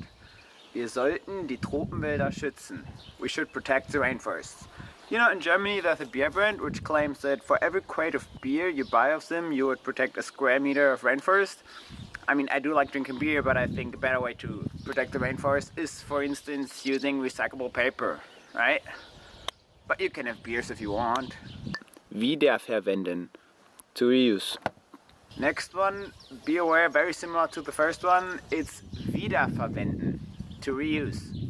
Plastiktüten kann man wiederverwenden. Plastic bags are reusable. I noticed when I was in the US or in Brazil that once you go and do your groceries at the cashier, they use tons of plastic bags for like each apple put in a separate plastic bag. What a waste! Just grab your plastic bag from home, take it, do your groceries, go back home and reuse it the next time. Thereby you can save our planet. Müll reduzieren. To reduce trash. Next one is Müll reduzieren. To reduce trash. Wann immer es geht, sollte man versuchen, den Müll zu reduzieren. Whenever possible, we should try to reduce our trash. There are a ton of ways to try to reduce our trash. One, for example, is, as mentioned before, to reuse your plastic bags. Strom sparen. To save electricity. Strom sparen. To save electricity. Wann immer es geht, sollte man das Licht ausschalten, um Strom zu sparen. Whenever possible, we should turn off the light to save electricity. For example, just when you leave the room, turn off the light. Nobody in the room? No light needed, right? Sich die Umwelt kümmern. To care for the environment. Okay, next one is sich die Umwelt kümmern. To care for the environment. Sich die Umwelt zu kümmern ist eine wichtige Sache. It is important to care for the environment. Yeah, unfortunately not enough people care for the environment, so hope you do. Umweltfreundliche Produkte nutzen. To use eco-friendly products. Umweltfreundliche Produkte nutzen. To use eco-friendly products. Man kann sich schnell daran gewöhnen, umweltfreundliche Produkte zu nutzen. You can very quickly get used to use eco-friendly products. As for instance, less plastic bags. Plastikmüll vermeiden. To avoid plastic waste. Plastikmüll vermeiden. To avoid plastic waste. Plastikmüll lässt sich nur schwer wiederverwerten. Plastic waste is hard to recycle. So again, last call, Reuse your plastic bags. Don't always get a new one when you go to the grocery store. Wasser sparsam nutzen. To save water. Number 9 is Wasser sparsam nutzen. To save water. Beim Duschen sollte man Wasser sparsam nutzen. When taking a shower, you should try to save water. Yeah, so I know it's very cozy to take a 30-minute hot warm shower, especially when it's cold outside. Try to make it a little bit shorter and you would already help a lot to save our planet. At least water. Mit dem Fahrrad fahren. To ride a bike. Number 10. Mit dem Fahrrad fahren. To ride a bike. Mit dem Fahrrad zur Arbeit fahren ist gut für die Umwelt. Going to work by bicycle is good for the environment. I like this. It's not only good for environment, also good for your body. And your health. Now you've reached the end of this lesson. I hope you enjoyed learning a little bit more German and learned a little bit on how we try to save the planet. If you liked it, subscribe to German Pod 101. Leave a comment. Tell me what was good, tell me what was bad. I'd be happy to see you again. Tschüss! Hey everybody, what's up? I'm Henrik. Welcome to a new episode of GermanPod101.com. As it's getting summer, I have a special lesson for you today. I'll teach you 20 words you need on the beach. Even though, in Germany we have a little bit of beach, not as much as in Brazil or the US or, I don't know, Australia. But even here there's some beach, so pay good attention, learn the stuff, learn your vocab, and then visit our beaches. Sonnenbrille, sunglasses. Sonnenbrille, sunglasses. Ich mag große Sonnenbrillen. I love big sunglasses. Like these, maybe those. Usually I prefer those. What do you think? Strand, beach. Strand, beach. Juli bedeutet für mich Sommer, Sonne, Strand und Meer. To me, July means summer, sun, the beach and the sea. Yeah, indeed, July here is the summer month. It's when all the kids have holiday in school and everybody goes on vacation to the south, to the north. We have Scandinavia close by. We have Italy, France, all those countries in the south, Spain. So Germans love to travel, and within Europe there are many opportunities to go. Schwimmen, swimming. Schwimmen, swimming. Geht jeden Donnerstag schwimmen. He goes swimming every Thursday. I like swimming, but also every Thursday, really? That would be a little bit too much for me. Sonne, sun. Sonne, sun. Die Sonne scheint heute. The sun is shining today. Well, not really so much, but I mean, I think you get the point. Palme, palm tree. Palme, palm tree. Unter der Palme kann man gut entspannen. It's nice to relax under a palm tree. Also, this will not work so much in Germany. We don't usually have palm trees, but yeah, you can relax under, I don't know, an oak. Muschel, seashell. Muschel, seashell. Diese Muschel habe ich von Norderney mitgebracht. I brought this seashell home from Norderney, German island. I didn't, it was just laying here, but to show you what I mean, Muscheln. Badeanzug, swimsuit. Badeanzug, swimsuit. Ich fühle mich verunsichert, wenn ich meinen Körper in einem Badeanzug zeige. I feel insecure showing my body in a swimsuit. I do too. I wouldn't wear a swimsuit. That's why I wear shorts. Ozean, ocean. Ozean, ocean. Die Sonne geht hinter dem blauen Ozean unter. The sun sets behind the blue ocean. Yeah, very romantic, right? Ocean, ocean, that's easy also, right? And very romantic how the sun sets behind the blue ocean. Rettungsschwimmer, lifeguard. Rettungsschwimmer, lifeguard. Der Rettungsschwimmer beobachtet den Pool. The lifeguard is watching the pool. Like in Baywatch, you know, there's a new movie, Baywatch. I haven't watched it, but I think I prefer the old stuff with David Hasselhoff and Pamela Anderson running in, I don't know, where is it, Miami Beach? Or some beach? And saving all the people. Jet ski. Jet ski. Watch out, there's the easy one. Jet ski. What? Yeah, it's jet ski in English. It's jet ski in German. Jet ski fahren ist sehr aufregend und nicht kompliziert. Riding a jet ski is very enjoyable and not complicated. I wish I could say this. I've never actually tried it, but I would love to. If you can tell me a nice spot to ride the jet ski without paying thousands of euros, let me know, because I would really love to make this experience. Strandtuch. Beach towel. Strandtuch. Beach towel. Vergiss bitte nicht, das Strandtuch mitzubringen. Please don't forget to bring your beach towel. Yeah, in Germany this is important. If you go on the beach, you'll find out in my next example sentence why. Strandkorb. Beach chair. Strandkorb. Beach chair. Die deutschen Touristen legen ihre Strandtücher auf den Strandkorb, um ihn für sich zu reservieren. German tourists put their beach towels in the beach chair in order to reserve them for themselves. See, yeah, that's what we do. It's weird, but if you go on a German beach and there's like this beach chairs or even this benches, you will find beach towels everywhere, all over the place. Yeah, it's a German habit. We just put it and then we say, hey, whoa, that's our spot. Please, nobody else can take it. Sandburg. Sandcastle. Sandburg. Sandcastle. Kinder bauen am Strand eine Sandburg. Children are building a sandcastle on the beach. I used to love build sandcastles.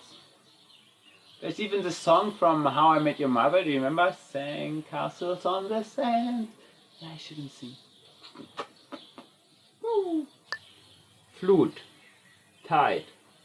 Flut. Tide. Bitte pass auf dich auf, wenn die Flut kommt. Please take care of yourself when the tide is coming in.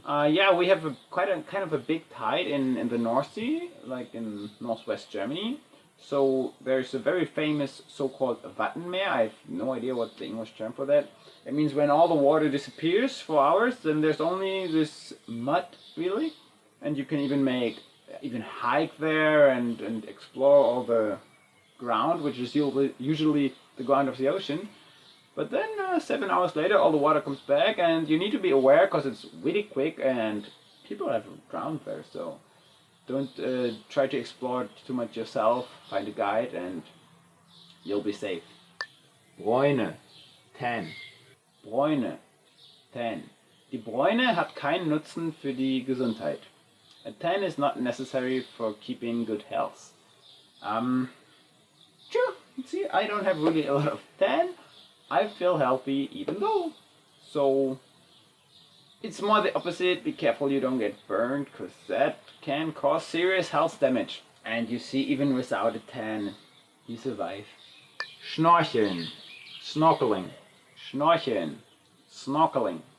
Schnorcheln ist einfach ein tolles Erlebnis. Snorkeling is just a nice experience. I'd like to snorkel with some cool fish also, like with dolphins or whales, or maybe not with sharks or piranhas. Flip-flop. Flip-flop. Another easy one. Flip-flop. Flip-flop. Es ist sehr bequem, am Strand in Flip-flops herumzulaufen. It is very comfortable to walk around on the beach in flip-flops. Probably, I usually walk around barefoot on the beach. Flip-flop. Sonnencreme. Sunscreen. Sonnencreme. Sunscreen. Vergiss nicht, die Sonnencreme mitzunehmen. Don't forget to bring the sunscreen. Yeah, this is very important for me. You see, I'm pretty pale, so I'll burn. Cappy. Cap. Cap. Cappy. Dir steht eine Cappy echt gut. A cap looks really good on you. Like this. Or better. Swag. What about this? Goes together. I got purple. Badehose. Swimming trunks. Badehose. Swimming trunks. Es gibt viele verschiedene Arten von Badehosen. There are many different kinds of swimming trunks. And yeah, if you thought I will put on swimming trunks, sorry, not gonna happen. These were our beach words for today. I hope you liked it. I hope you had fun with me, with all my caps and glasses and seashells. I don't have more stuff here available. I'm not close to the beach, so next time I go there, I pick up some more stuff, okay? Leave some comments, tell me what is your favorite beach in the world I'm gonna visit. Make my next lesson there for you. Subscribe to GermanPod101.com to learn more German, and then I see you again, right? Auf Wiedersehen. Ciao, ciao. Mach's gut. Tschüss. Hey guys, this is Anya. Welcome to German Top Words. Today you'll be learning 10 ways to motivate yourself when learning German. Ich kann mir vorstellen, eines Tages Deutschland zu bereisen oder dort zu leben. Ich kann mir vorstellen, eines Tages Deutschland zu bereisen oder dort zu leben. I imagine that one day I will visit or live in Germany. So, if you want to live in Germany, I recommend you to live in Berlin. I lived there for 2 years, and it's a very multicultural city where lots of different ethnicities come together. And yeah, it's just very... In the summer, it's a really great place to be. Everyone is very relaxed and chilled, and you could just hang out outside and drink some beer and yeah, whatever, have some fun. Ich studiere auch andere Aspekte der Kultur, was einen anspornenden Effekt beim Deutschlernen hat. Ich studiere auch andere Aspekte der Kultur, was einen anspornenden Effekt beim Deutschlernen hat. I study other aspects of the culture too, which makes it more rewarding to study German. Yeah, so if you're interested in the German culture, you could check out different museums or study about classical music or go to the theater, which is very also cheap, especially for students. You can just go there for a few euros and yeah, enjoy some nice historical theaters. Ich mag es, witzige Wörter auf Deutsch zu suchen. Ich mag es, witzige Wörter auf Deutsch zu suchen. I like to search funny words in German. So, yeah, German has these very long words that are built out of, I don't know, maybe 3 or 2 to 4 words. Like, I don't know, for example, just auf Wiedersehen. If you say goodbye, in a formal way, you say auf Wiedersehen, which is auf and Wiedersehen is pretty long. I was also asked if it's not like hard to write it every time, these long words. Or there are also funny sounding words like Streichholzschächtelchen. I think to not German-speaking people, these ch or ch sounding words are pretty funny. Ich habe mich mit Leuten angefreundet, die Deutsch sprechen. Ich habe mich mit Leuten angefreundet, die Deutsch sprechen. I make friends with people who speak German. That's probably the best way to learn German, if you can just use it naturally in reality, if you get the chance to speak in that language. I mean, of course, it's always good to have German lessons and to learn about grammar and stuff, to actually be able to use it and also to speak a lot by yourself. That should be really, really helpful. Ich schaue mir YouTube-Videos von anderen Leuten an, die mit Erfolg Deutsch gelernt haben. Ich schaue mir YouTube-Videos von anderen Leuten an, die mit Erfolg Deutsch gelernt haben. I watch YouTube videos of other people who have successfully learned German. I don't know anyone who successfully learned German, but it would also be really helpful, since German is a really hard language to learn, I think. As a native German speaker, I think, yeah, the grammar and everything is pretty complicated compared to other languages. So, yes, it would be really good to get some tips from people who learned it. Ich habe Spaß daran, Deutsch anzuwenden, um in deutschen Restaurants zu bestellen. Ich habe Spaß daran, Deutsch anzuwenden, in deutschen Restaurants zu bestellen.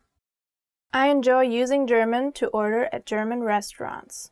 Yeah, that's really cool. I think you should go to German restaurants and order some schnitzel or like typical German dishes like Gulasch or Rinderbraten or with Klöße. Have some sauerkraut with Würstchen and a beer. Yes, that would be some really typical German meal to have. Yeah, it's gonna be a good portion. Ich schaue deutsche Filme und TV-Shows und freue mich, wenn ich ein Wort oder einen Satz verstehe. Ich schaue deutsche Filme und TV-Shows und freue mich, wenn ich ein Wort oder einen Satz verstehe. I watch German movies and TV shows and enjoy the feeling when I can understand a word or a sentence. Oh, I actually know people who learn German from German soap operas. They really use easy words and, just casual daily situations. I think that's a good, helpful way to learn or understand phrases and words.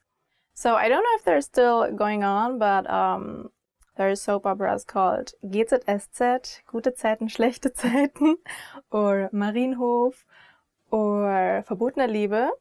I mean, they're not very exciting, to be honest, but I think it's a really good way to learn German and to understand words. Nach dem Abendessen schreibe ich einen Tagebucheintrag auf Deutsch. Nach dem Abendessen schreibe ich einen Tagebucheintrag auf Deutsch. After dinner, I write in my journal in German.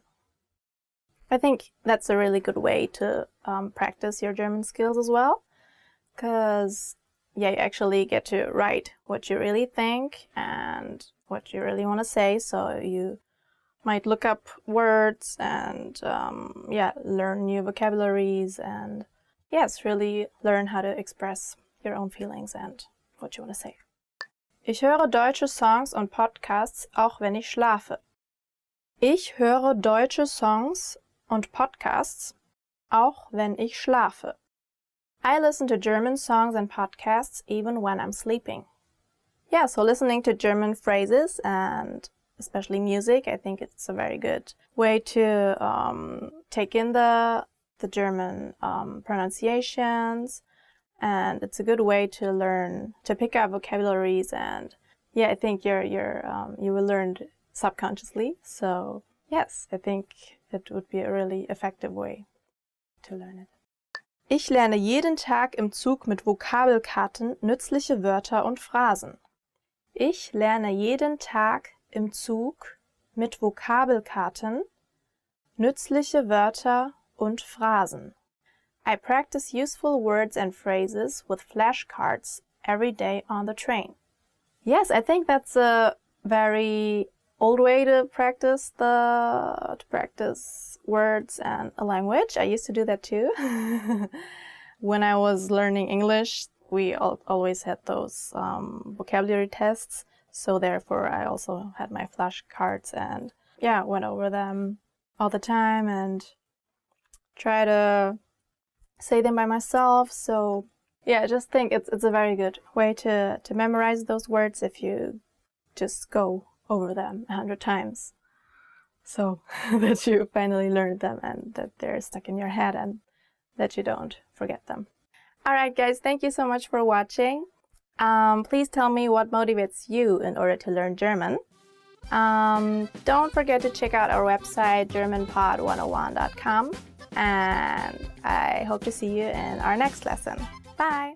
Hey, what's up everybody? I'm Henrik. Welcome to a new episode of GermanPod101.com. Beautiful day here in Germany, and today I'm gonna teach you how to respond to the question probably most asked in this world. How are you? Let's go. Start off with number 1. Wie geht es dir? How are you? Yeah, that's the question whenever you meet somebody new, somebody you have met before, or just come into a room and see the people, you ask, Wie geht es dir? How are you? This is one of the few phrases you definitely should learn and should remember. Number 2. Und dir? And you? That's how you would respond. If somebody comes to you, approaches you, asks, how are you? And you say, oh, well, good maybe. And do people like you would respond in und dir? And you? Just to show also the interest that you want to know, hey, are you fine? And that you care how the other person is feeling. Number 3. Wie ging es dir in letzter Zeit? How have you been recently? This is, you probably ask this when you have like a friend or family member or just somebody you know better than just anybody, but you haven't seen this person in a while. So you want to know, like, oh, in this period where I haven't seen you, like, have you been doing good? Was there anything you want to talk about or any bigger news? So you just say, hey, wie ging es dir in letzter Zeit? How have you been recently? It's really just like shows that, oh, I realized I haven't seen you in a while, but I want to know, have you been doing fine? Number 4, vielen Dank für die Nachfrage. Thank you for asking. Yeah, if you appreciate that the person asks about how are you, maybe because the person knows that you've been sick recently or that there's been problems, and you want to show, hey, it's cool, I appreciate you caring for me, you care, or like, how am I doing, then you can say, oh, vielen Dank für die Nachfrage, thank you for asking. It's just like a nice way to make the other person also know, hey, you realize that the person cares for how you're doing. Also, when you've not been through a rough phase, you can say, oh, vielen Dank für die Nachfrage, or thanks for asking if somebody asks how you are, just to show, like, hey, I appreciate you asking me, like, you care, how am I doing? So, just a polite way to respond also. Number 5, mir geht es nicht schlecht. I'm not bad. Yeah, this is a little bit of a weaker version, not too optimistic, like, oh, it's not, okay, I'm doing fine. Yeah, maybe not everything is totally cool, there's some stuff in your mind that you worry about, but it's also not too big. You don't want anybody, like, to worry about the stuff, and it's not really important right now in the moment. So you just say, okay, mir geht's nicht schlecht. I'm not bad. It's also not like too crazily negative that you would be like, oh, what's up with this person? He's not bad. Number 6, mir geht's auch gut. I'm fine too. Yeah, that's also like the response in this typical conversation. Hey, how are you? I'm fine. And you? Oh, I'm fine too. Mir geht es auch gut. I'm fine too. Number 7, ich bin müde. I'm sleepy. That's also legitimate to say, like, if you really had a rough day or haven't had enough sleep last night and you feel so tired or sleepy and you're like, ah, ich bin müde. You can say you're tired. It's not impolite, or it's not like the other person would be worrying about you if you say, oh, I'm sleepy. But it also makes clear that, hey, you're not in the best mood right now. Probably you're not going to start crazy stuff, something. You're just a little bit sleepy. Ich bin müde. Ich bin ein bisschen müde. Recently, I've been quite sleepy from time to time because I started a new job and I have to wake up very early every day, so I come home sleepy. But, yeah, that's the way it is. But that's no problem. At home, I like calm down a little bit, have lunch, have a coffee, and then everything is cool. Then I'm fine. Mir geht's gut. Number 8. Ich fühle mich schlecht. I'm feeling bad. Yeah, apparently if you're not really feeling good and the person who asks you how are you is probably like a friend of you or a family member that you want him or her to know how you feel, then you could say, hey, if you're really not feeling good, you can say, hey, I'm feeling bad. Mir geht es nicht gut, oder mir geht es schlecht. I'm feeling bad, maybe because you've done something wrong, or I don't know, also maybe because you ate something wrong. It's like physically you're feeling bad. But in general, yeah, if for example, if you've done something wrong and you know it and it's still in your head, it occupies your head, and you want to like talk with somebody about it, and then somebody you trust comes to you and asks you, hey, how are you doing? And then that's your opportunity to say, hey, ich fühle mich schlecht, I'm feeling bad. And then he would probably ask, oh, what's up? And then you can come out with what happened or with your problem. Yeah, usually it implies if you say you're feeling bad that the other person politely would ask, what's the matter? Number 9, ich bin okay. I'm okay.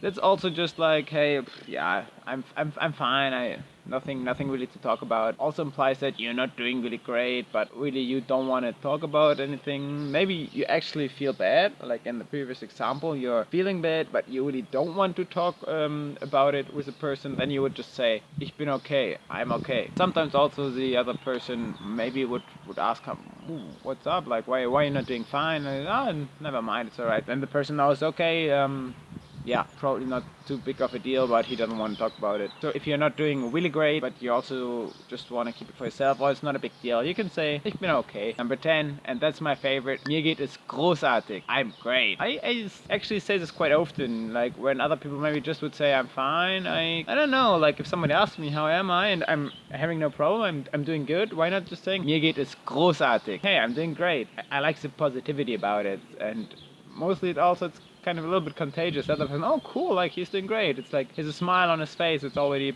positive atmosphere in the room. So yeah, I really, if I'm doing good, I like to say, hey, I'm great. Like there's nothing to complain about. Thank you for watching. Danke fürs Zuschauen. Now you know how to respond to the question, how are you, and how to ask this question yourself. What's the ways to get onto it?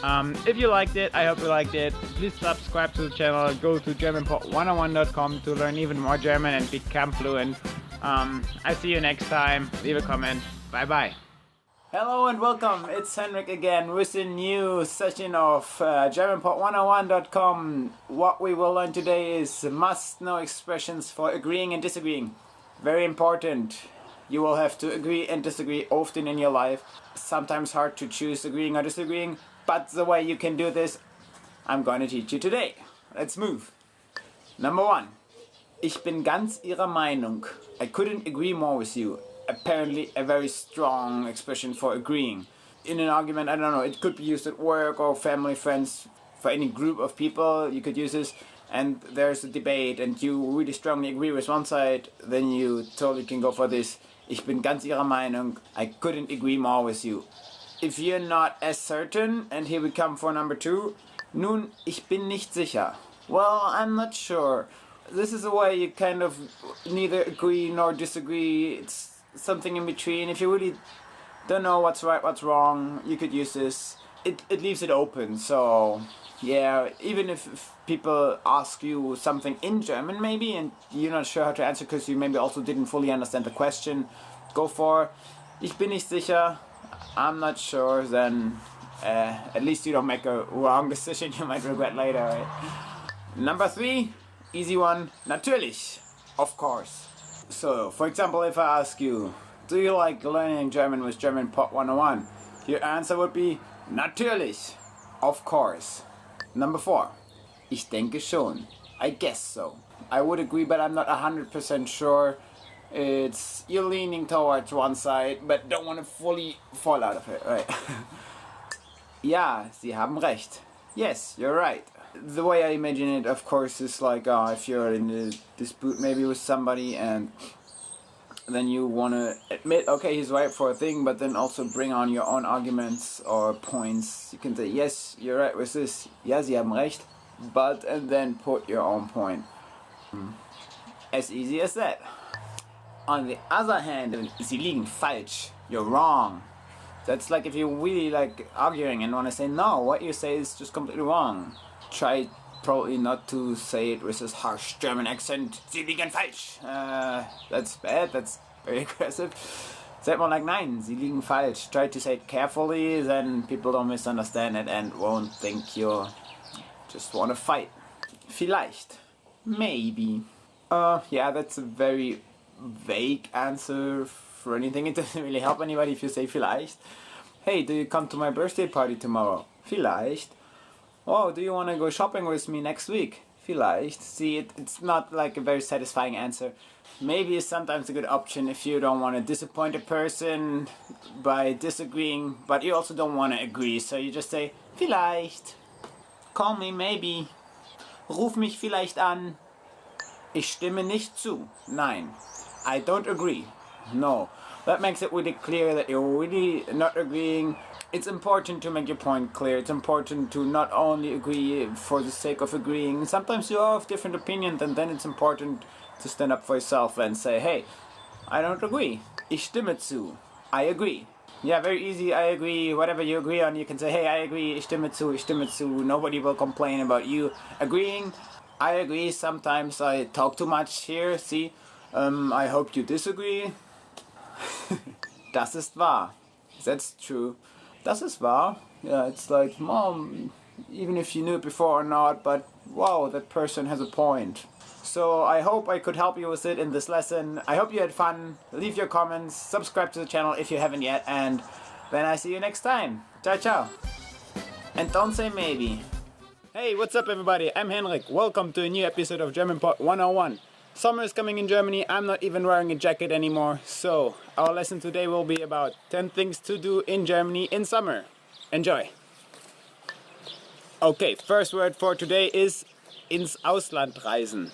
To travel abroad. Ich reise gern ins Ausland. I like to travel abroad. We do love traveling abroad.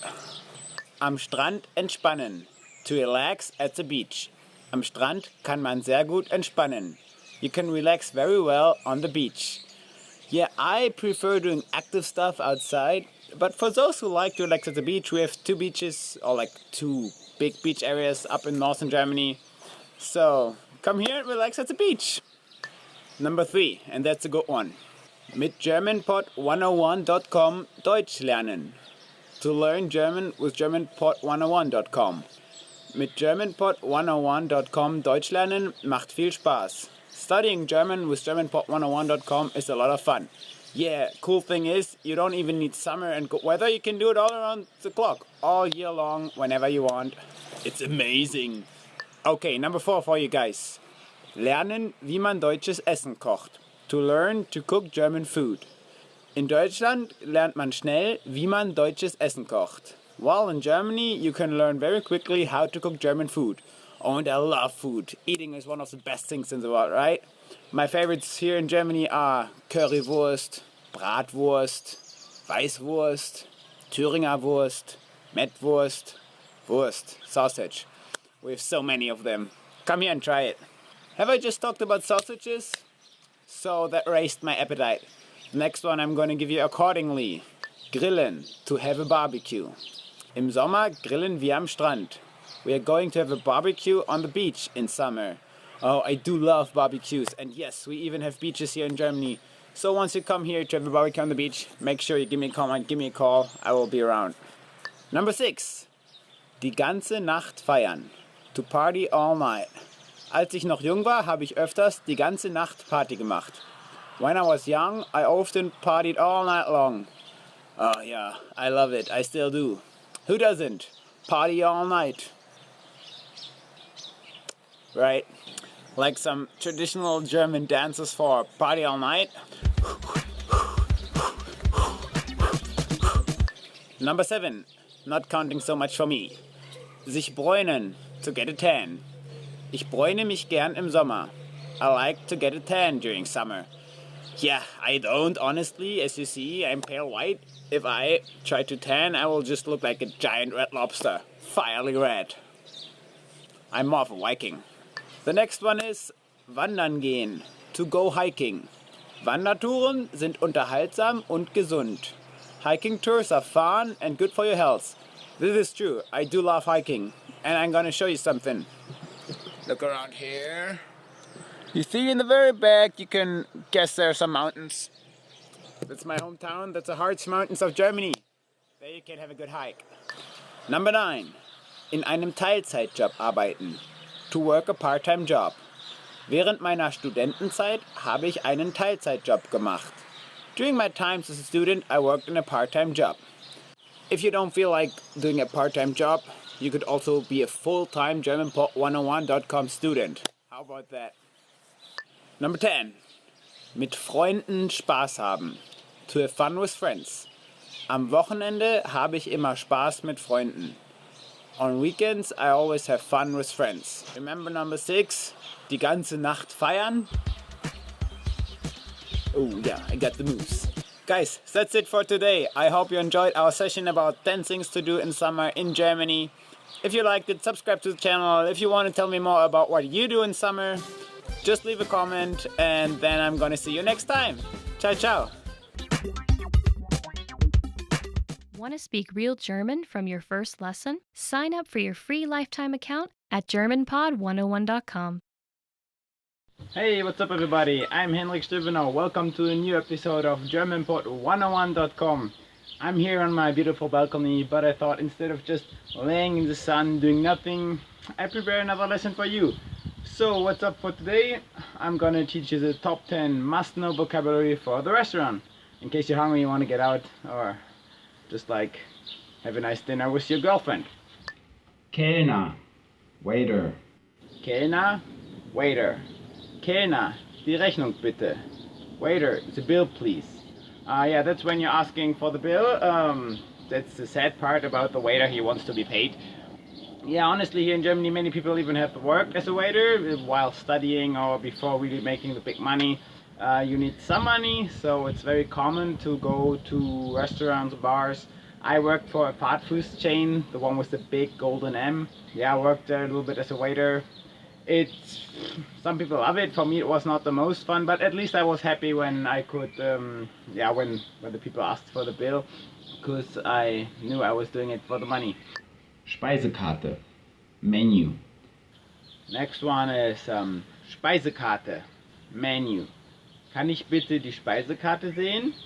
Can I see the menu? Yeah, so that's also very important if you go to a restaurant and it's not just this fast food chain where you already know what to order, milkshake, fries and some cheeseburgers. No, if you go to a real restaurant, then of course you want to see the menu, check out what they have. Maybe they have a special offer for the day, or especially when you're traveling, when you come here to Germany where you can actually use those words, then of course, you might want to try some real German classic food, like Bratwurst, Currywurst, or Schnitzel.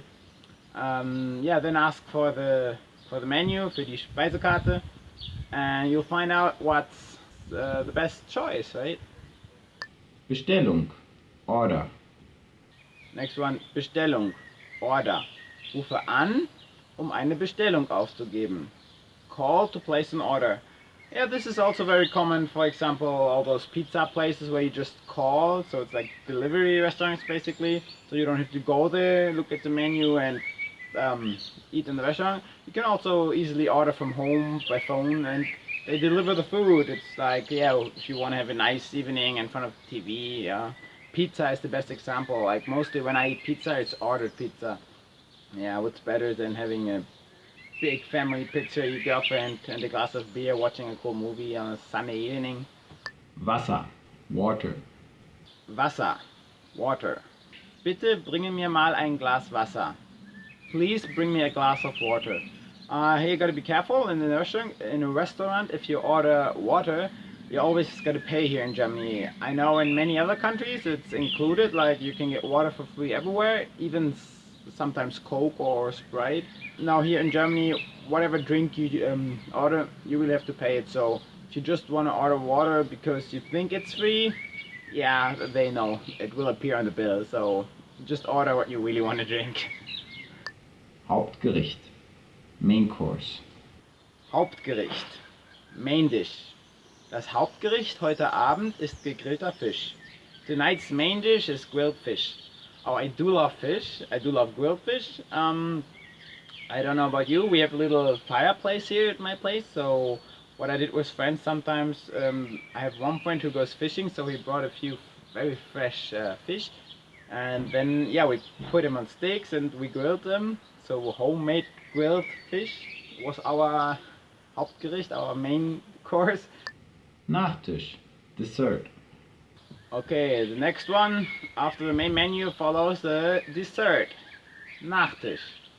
Wir essen jeden Sonntag bei mir zu Hause Kuchen zum Nachtisch. We eat cake at my house every Sunday night for dessert. I'm not a big fan of desserts usually. I don't like so much sugars and all the sweet. I'm more fan of salty stuff. But actually this phrase, we eat cake at my house every Sunday night for dessert, kind of reminds me indeed of what I like. Being with my family, having coffee, having cake in the afternoon. Yeah, for those opportunities I become somebody who really likes the sweet stuff. Not a big fan of ice cream or chocolate too much, but a piece of cake with a cup of coffee, yeah, I wouldn't say no to that. Küchenchef, Chef. Next one, Küchenchef. Chef. Der Küchenchef bereitet das Essen zu. The chef is preparing the dish. Yeah, Küchenchef is like a big word in Germany. It's correct, but also most people in generally you just say the cook, der Koch. Yeah, Küchenchef is correct, even especially if it's in a big restaurant. They do really like quality food, and he has a big team of cooks because it's just too much to do on his own. So probably he would feel like insulted just calling him a cook. Yeah, Küchenchef could be literally translated also as the boss of the kitchen. That makes sense in an environment where he has many co-workers. But if it's just a chef, just like a single person cooking, then we would rather say Koch, which is cook. Fast food. Fast food. Fast food. Fast food. Ja, also in Germany we say fast food. Burger und Pommes gelten als fast food. Burgers and fries are considered fast food. Indeed. Yeah, I mentioned this earlier. It's just like when you go to McDonald's or, I don't know, Burger King, whatever, any fast food restaurant, you don't really check the menu. Only maybe sometimes if you're not sure what you want to take, but in general you will know you have a burger, fries, and probably a Coke or a milkshake.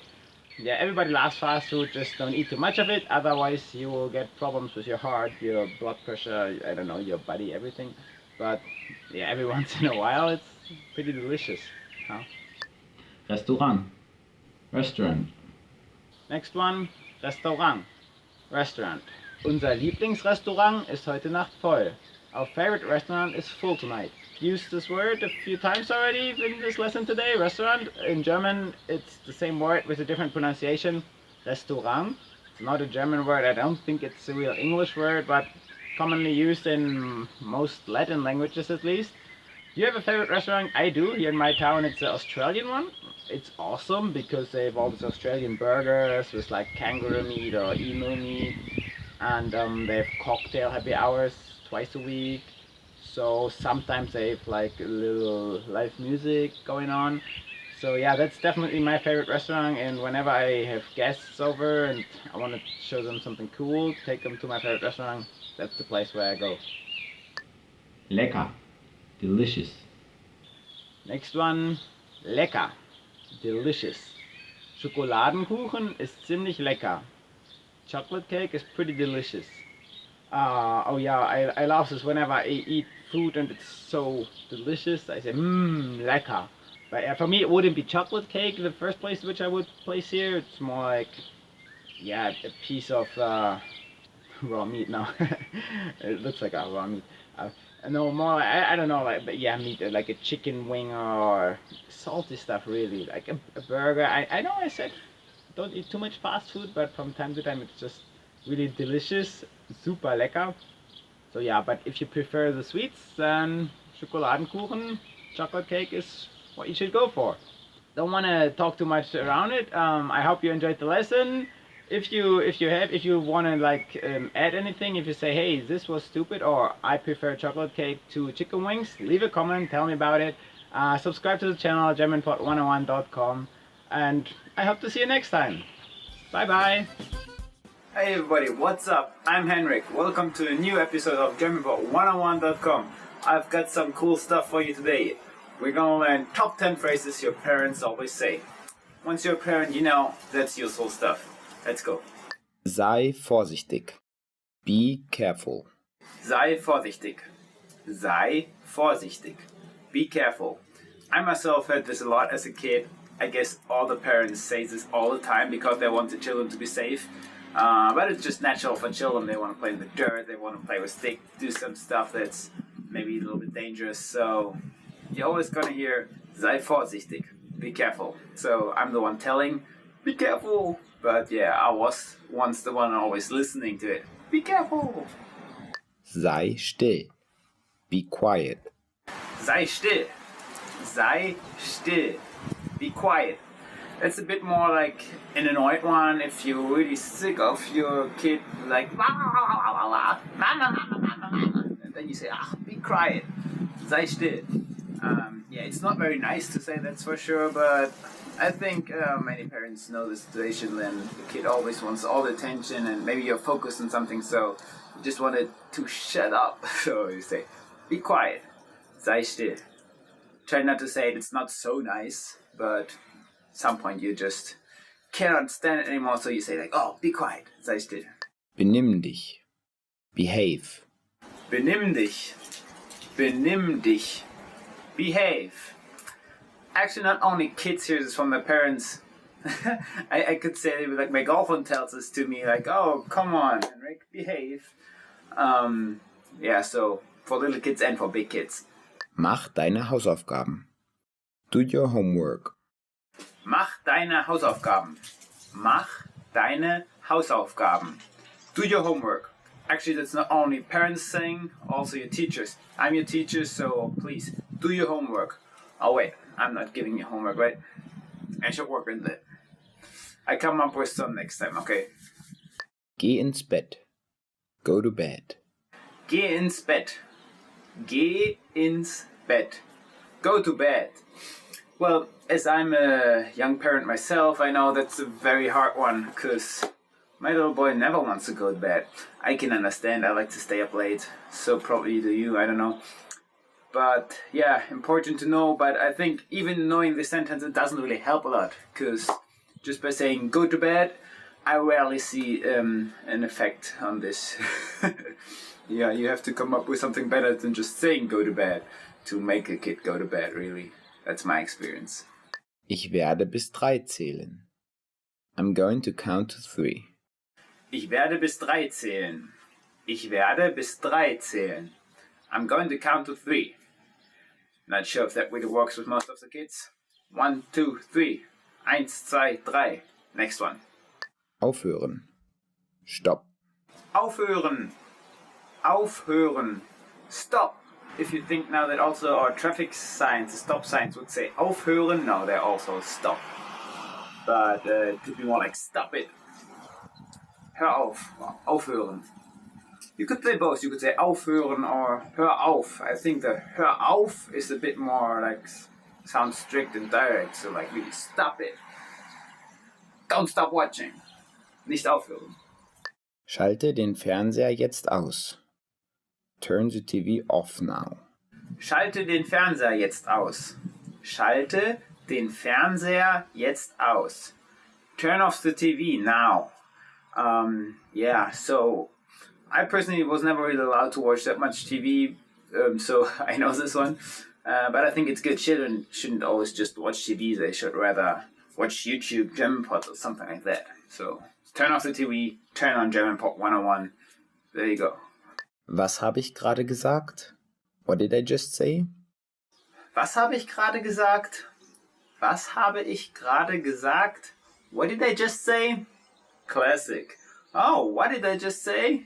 Again, probably parents are being pretty serious when they say, what did I just say? They really want to do the stuff that you're supposed to do. What did I just say? Next one. Hast du deine Zähne geputzt? Did you brush your teeth? Hast du deine Zähne geputzt? Hast du deine Zähne geputzt? Did you brush your teeth? Yeah, always brush your teeth. Otherwise, the bad bacteria come and you get bad teeth, tooth pain, all the stuff you don't want to. So yeah, could be a parent saying, could be the dentist. Either way, very important. Always brushing your teeth in the morning, in the afternoon. Did you brush your teeth? Anyways, let me stop here with all the strict parent sentences. I hope you liked the lesson. Subscribe to the channel or leave a comment. What could I improve? What did you like? What didn't you like? Probably the be quiet wasn't your favorite because, yeah, you can speak up now again and do your homework. Okay, see you next time. Bye-bye. Hi, Anja here. Welcome to Top Words.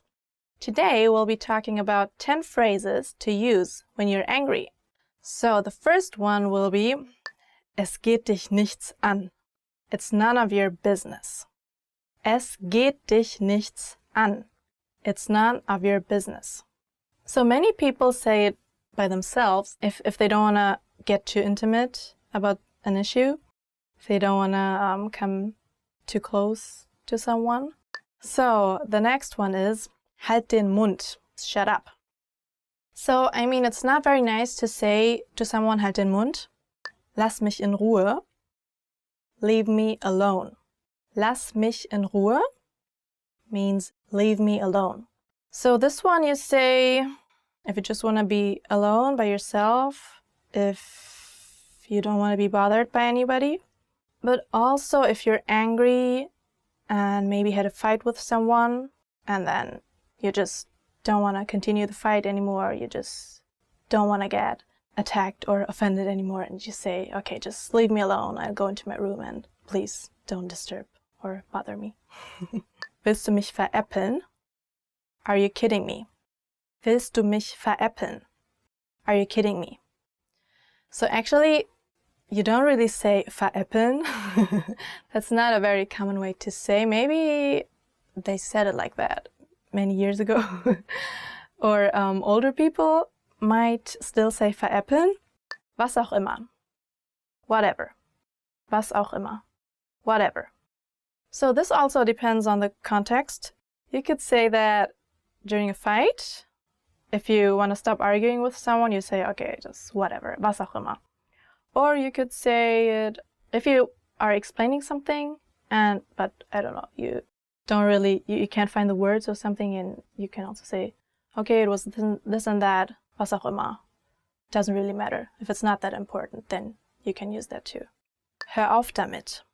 Cut it out. Hör auf damit. Cut it out. Okay, this phrase can be used in many contexts. For example, parents might say that to their children if they're doing something wrong, or yeah, if they don't behave well, they just say, hör auf damit, don't do that. Just cut it out, stop that. Ich will nicht mit dir reden. I don't want to talk to you. Ich will nicht mit dir reden. I don't want to talk to you. So I would say in most cases you say that after a fight. You say, ich will nicht mit dir reden, or ich will nicht mehr mit dir reden. I don't want to talk to you anymore because you had enough. It's actually, I would say it's pretty hurtful if someone says that to you. It can be a long time after you had an argument with someone, and maybe someone comes up to you and wants to apologize or just wants to talk to you and say, ich will nicht mit dir reden. Ich will gerade nicht mit dir reden. I just don't want to talk to you right now. Ich bin verärgert. I'm upset. Ich bin verärgert. I'm upset. So I would say you don't say that very often. If there was a situation before that made you angry, you could just talk to a person and say, I'm so upset. Ich bin so verärgert. Na und? So what? Na und? So what? So na und is not doesn't sound very angry. It can be used in a very normal context, in a natural way. Maybe a person tells you a story and she's so mad about something and you say, na und? It's not that terrible. What are you so mad about? Like, yeah, so what? So what's the matter? There's no issue like that. So it's basically like, so what? No big deal. Was glaubst du, wer du bist? Who do you think you are? Was glaubst du, wer du bist? Who do you think you are? So this sentence you could use if a person acts very arrogant, keeps telling you instructions, or wants to make you obey or something. Then you could say, was glaubst du, wer du bist? Like, who do you think you are? Yeah, don't treat me like this. I don't deserve it. Yeah. I don't know. I haven't heard many people saying this. I don't know if you use that very often, but I think it's a funny way if you really, if you are in that kind of situation and you say, who do you think you are? Was glaubst du, wer du bist? I think that's really funny to say. It would be funny from the outside to see that kind of situation. Probably not if you're within the situation. Alright, so these were the 10 phrases you use when you're angry. What makes you angry? Let us know in the comments. Also, subscribe the channel if you liked it. So if you want to see more videos like this, just check us out at germanpod101.com.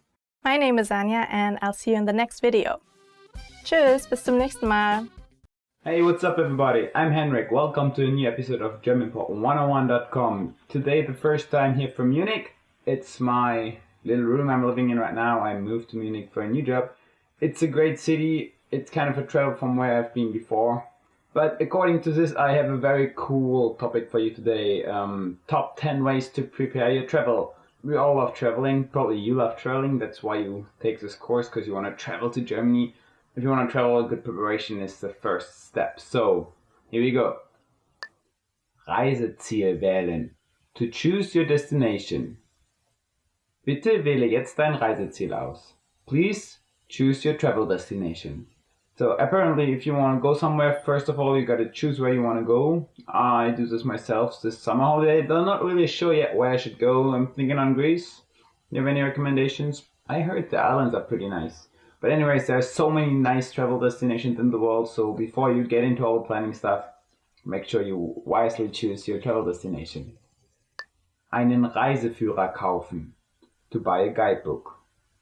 Bitte kauf dir einen Reiseführer, bevor du aufbrichst. Please go and buy a guidebook before you leave. And most people, I guess, are going online to search for travel destinations and for where they want to go.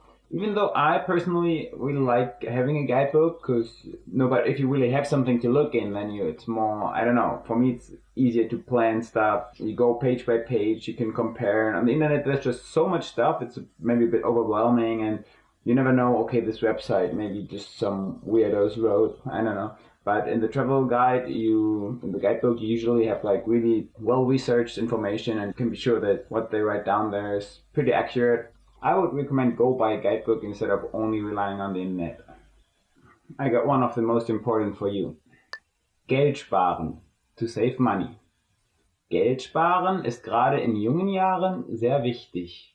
To save money is very important, especially at a young age. Indeed, that's a little bit the paradox on here, right? When you're young, you usually have a lot of time. I don't know if you're a student, there's lots of students' holidays, days off, school holidays, and you have all the time to travel, but there's no money. Later on your work, you gain all the big money, but then there's no time anymore to travel. So kind of difficult to find the good way here. So best thing to do if you're young, having a lot of time, save up some money so that you can go travel. Because once you're working, it gets harder.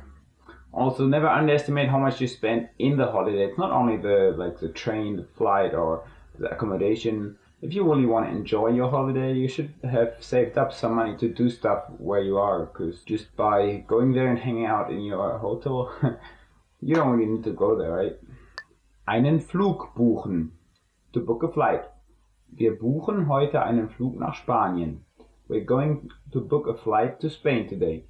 So once you've saved up all the money, you can go ahead and book the flight. Make sure you research a little bit on the internet, compare prices. Also, my experience, Tuesday night is the best day to book the flights. I don't know. Maybe you have different experiences, but for me that's when I find the cheapest fares. Die Kosten recherchieren. To research the cost. Es ist wichtig, dass man vor der Reise die Kosten recherchiert. It is important that you research the cost before the trip. Yeah, apparently before booking the flight you should actually research the cost, then save up enough money so that you can make sure you can have the trip you want. Because as I said earlier, it's not only the flight, it's not only the accommodation, there's so much more that you will spend during your holiday. Often like food, okay, you say, oh, I have all inclusive, but still, you want to go, I don't know, like to a bar, to a party maybe, or on a maybe a little boat trip, or at the beach just with an ice cream. I don't know, there are many things you want to do in the holiday that you maybe wouldn't do at home. So it's important that you kind of research a little bit what are the costs for all the accommodation and flights, but also what are the costs for the stuff that I want to do at the place I'm going to, so that you can have the best time. Urlaub beantragen. To request vacation time. Rechtzeitig Urlaub beantragen sollte man nicht vergessen. You should not forget to request holiday on time. Indeed, if you plan on having a cool trip somewhere, make sure that your boss is okay with that. Imagine that you're planning on your holiday, and then after that you go to your boss, say, "Oh, can I have some days off? I want to go to, I don't know, a cool place." And then he says, "No, I need you. All the planning, all the research of the cost, everything for nothing." Worse, even if you already booked something, this can be very cost intensive. So do the research, ask for vacation, and then book. That's the right order. Unterkünfte buchen. To book accommodations. Günstige Unterkünfte kann man im Internet buchen. Cheap accommodations can be booked on the internet. Yeah, for me, this is always when the trip kind of gets real. Like, okay, booking the flight is the first cool step, but then if you book like a hotel or a hostel, cool stuff. Or maybe an Airbnb, there are so many options nowadays.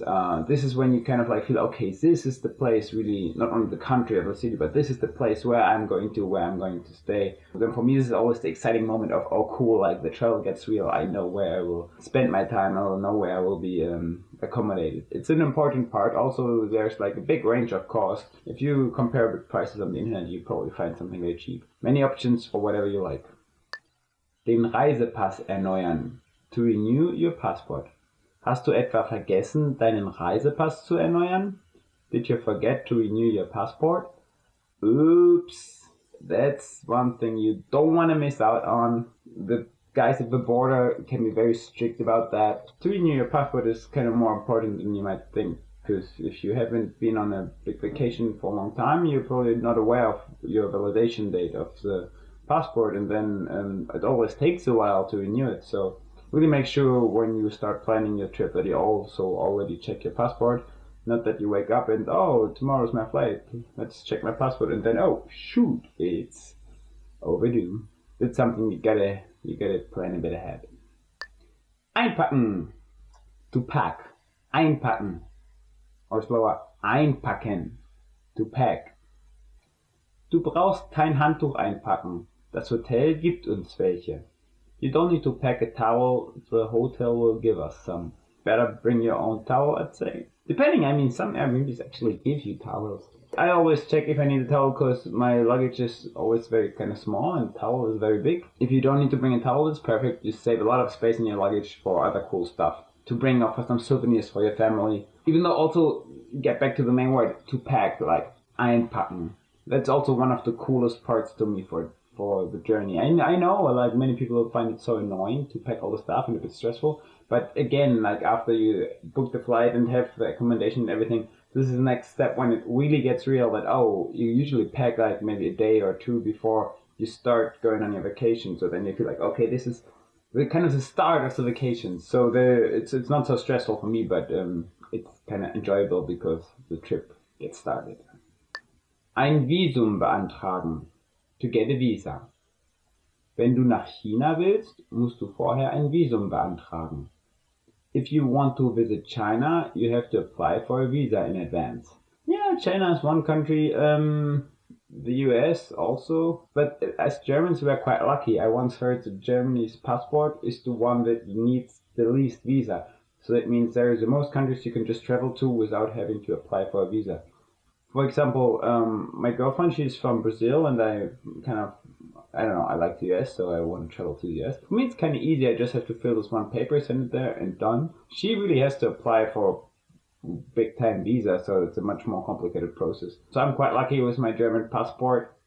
That brings me to all the countries I want to. Same as checking a passport visa is something you should do on time, because it always takes a while until all the stuff is processed. There's like document after sending some stuff to receiving some stuff and another document. So just make sure you plan ahead, do all that on time, and then you will be safe and can start your travel.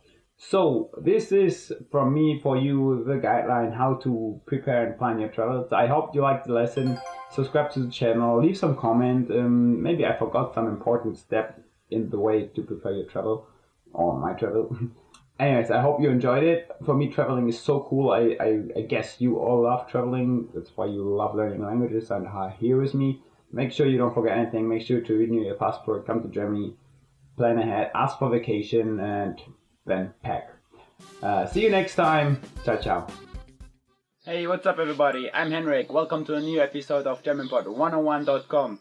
Today we're going through 10 phrases for surviving back to school. So I hope you enjoyed the lesson. For the good old days, right? Let's go. To start off with, Rucksack, Backpack. Trug seine Bücher, Stifte und Papiere im Rucksack. He carried his books, pencils and papers in the backpack. Yeah, see, I have still my backpack from my time at school. I used to have it since 5th grade, I think. To be really cool, I put it this Rolling Stones tongue here. Yeah, you can see it already survived many years. Kind of broken by now. But it did a good job. Rolling Stones. Klassenkamerad. Classmate. Sarah war meine Klassenkameradin in der Schule. Sarah was my classmate at school. I think that classmates are the most important in all the school time, because, I mean, of course, all the stuff you learn, but you will never get that much time with all your friends and your classmates, like later on when you work. It's difficult to keep in touch, so if you're still in school or at college, appreciate having all your friends around you all the time. Unfortunately, this will not last forever. Hausaufgaben. Homework. Ich mache jeden Tag nach der Schule Hausaufgaben. I do homework every day after school. Yeah, right. I wouldn't do them before class. Of course, most of the homework is to be done at home, but I think all of you know that from time to time, little things are just done right in time before class. Prüfung. Exam. Ich muss für meine Prüfung lernen. I must study for my exam. Yeah, this is probably one of the parts people don't miss so much about time at school or in college. The exam period. It's very stressful always. Study a lot, but come on, most people survived. Next one. Notizheft. Notebook. Ich habe für jeden Kurs ein eigenes Notizheft. I have a separate notebook for each class. Looking here in my school bag, yeah, there is like a notebook. Let's see. It's even brand new, so always prepared for a new class, right? What's that? Looks like some boring math stuff here. And says history. So yeah, I didn't really have a separate notebook for each class. There's everything mixed up in here, but I don't know if this is art or... Yeah, it's better you have a separate notebook for each class. It gets confusing if you mix everything in one. Okay, but let's move on. Schule. School. Ich gehe jeden Werktag zur Schule. I go to school every weekday. Yeah, that's what I did from Monday to Friday. Every weekday or workday I went to school. I've heard when my parents were young they even had to go to school on Saturday. That must have been awful times. So enjoy your living in the here and now. Next one. Studieren. To study. Ich studiere Betriebswirtschaft. I study business management. Yeah, very cliche. Whenever you don't know what to study, study business management. Like, I study business engineering, a little bit different, but still, I wasn't sure what should I choose. So, business always works. Well, if you're more of a creative type, you should probably choose something else. It's a lot about numbers, really. Next one. Es ist der erste Schultag. It's the first day of class. Yeah, some people love it, most people hate it. Like right now it's summer break here. My little sister, she's 14, still going to school, being on holiday of course. She's already super sad thinking of the first day of classes. Other people are just like very happy to see all their classmates again. As I said earlier, that's the coolest thing. You can see all your classmates again. So don't be too sad when it's first day of class. Of course holiday is nice, but it's also cool to be around your friends all the time. Wir sind in derselben Klasse. We're in the same class. That's like, you can imagine this, right? You're going to school, like there are new classes, you want to know, oh, am I with my best friend in class? You look at the board and then, oh, it's me here, and then my best friend right next to me, same class, woo, woo, we're in the same class! Yeah, that's how I imagine the school kids to be happy about being in the same class with their friends. Woo, same class, yay! Was ist dein Hauptfach? What's your major? Yeah, going to college, probably this is the most asked question. It's first, what's your name, and then, what's your major? I think some people even would ask, what's your major, before asking, what's your name? So, be prepared to know the sentence, to know the answer for the sentence.